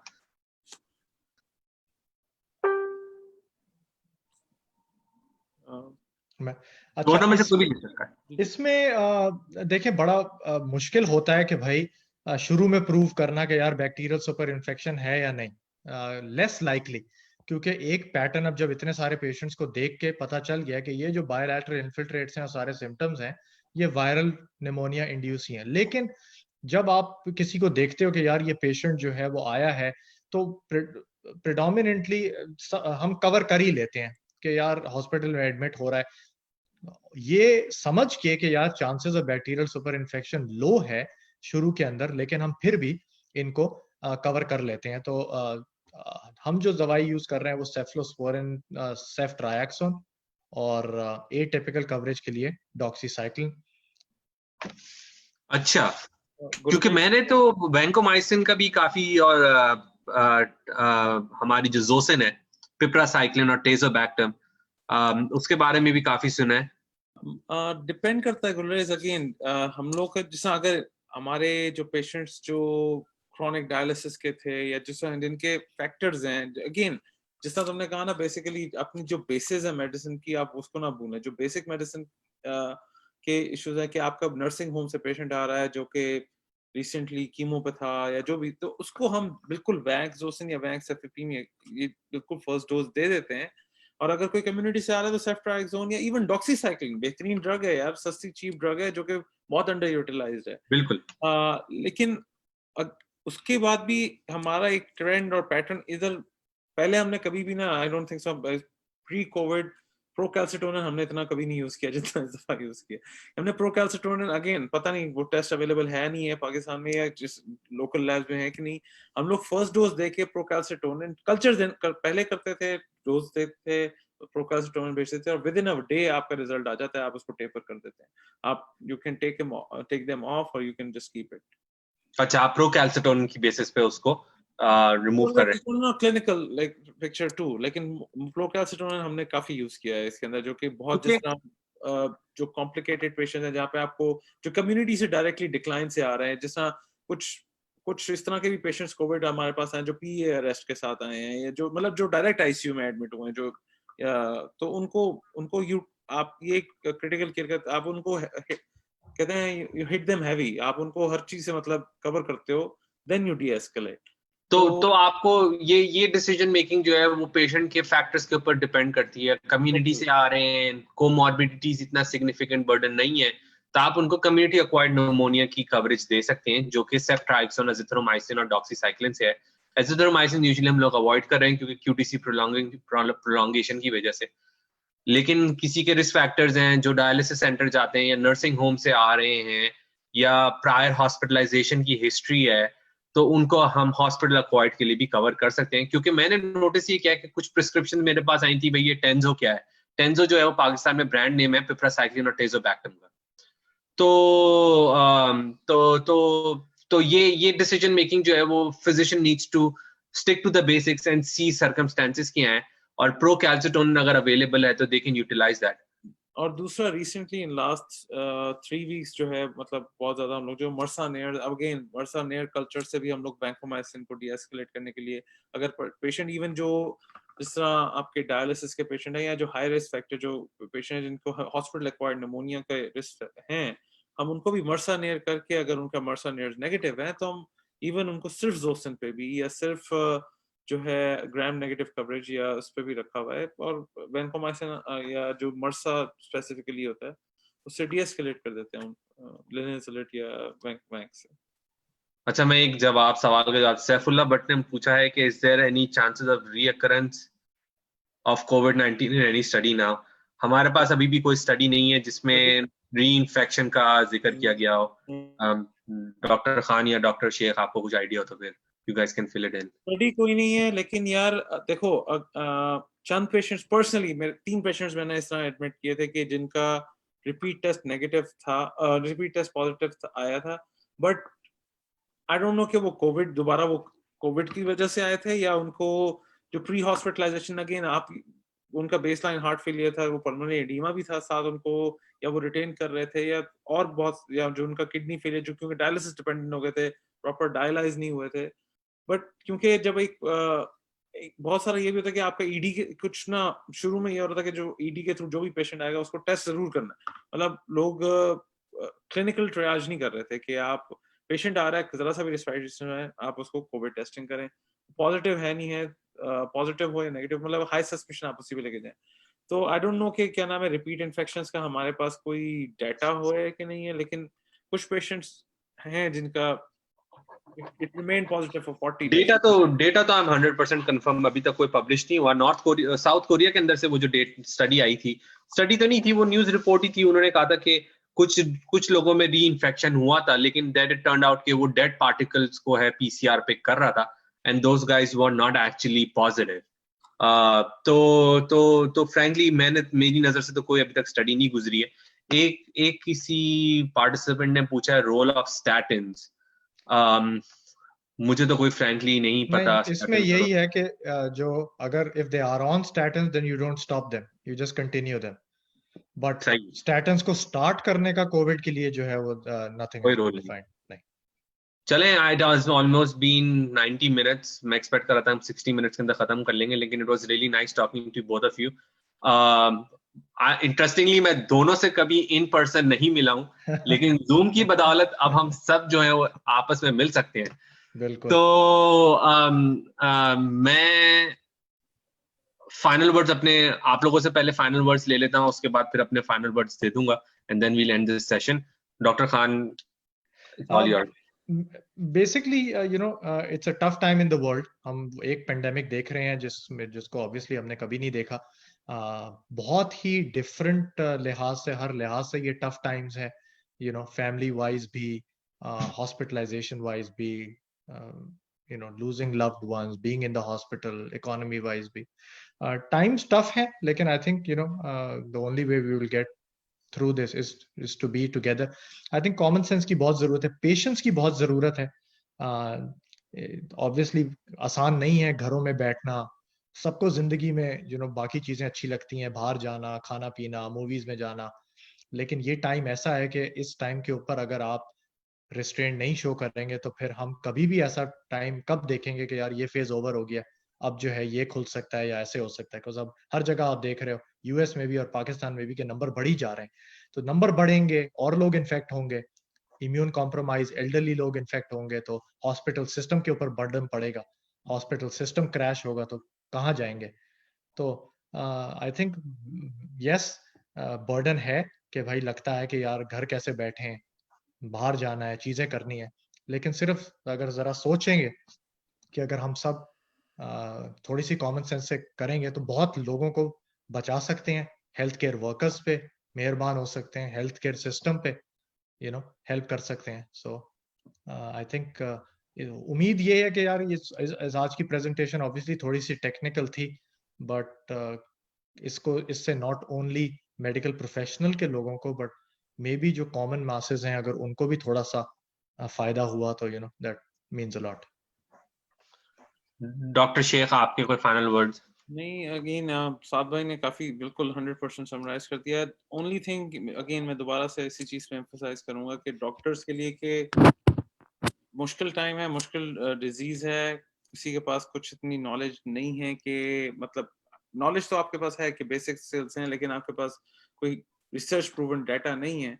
तो आप अपने मैनेजमेंट वाइज आप जो है अपने लोगों की एक्सपेक्टेशंस जो हैं पहले से मेंटेन रखें। जो बंदा आईसीयू में आ रहा है अगले को समझा दें कि भाई ये कितना सिक है और क्या मोर्टेलिटी रेट है। जैसा तुमने बताया एआरडीएस का यूजुअल मोर्टेलिटी रेट 60% है यार, तो यानी कि इसका मतलब है कि अगर 10 बंदे एडमिट हो रहे हैं तो 6 बंदे मर रहे हैं उसमें से। ये बात लोगों को समझानी चाहिए। दूसरी बात लोगों के लिए है कि ट्रस्ट करें, आप अपने डॉक्टर को ट्रस्ट करें, उसकी सुने। हर चीज पैसे के लिए नहीं हो रही होती, और हर चीज जो है किसी आप जब आई डोंट नो के कितने लोग साथ भाई प्रॉब्लम इस बात बता सकते हैं। आप जब आईसीयू में आप 12 घंटे की शिफ्ट करते हैं, आप you don't have anything else to think. आप ये नई बातें सोच सकते जो कि ये कॉन्स्पिरेसी थ्योरीज और पता नहीं क्या क्या चीजें फेसबुक पे चल रही होती हैं।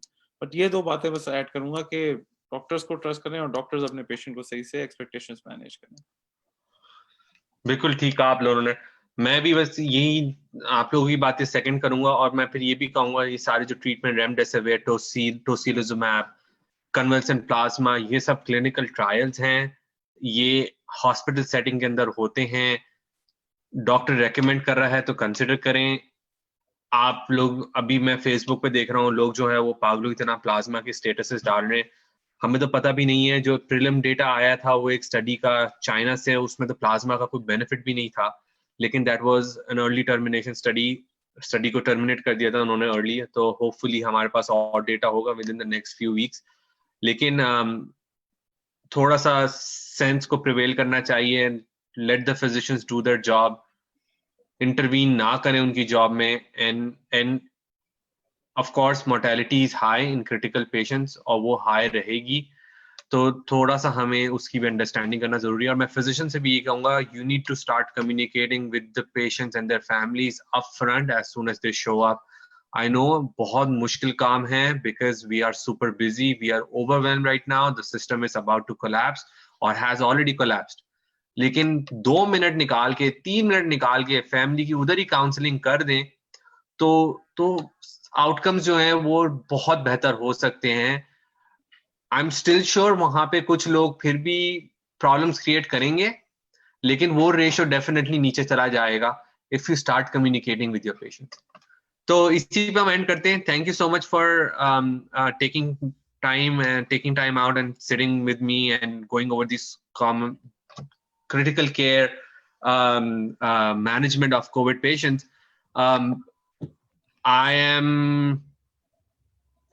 I don't think कोई सवाल है, कुछ ऐसा है तो मैं इंशाल्लाह जो है अगर कुछ हुआ तो I'll send those questions to you guys.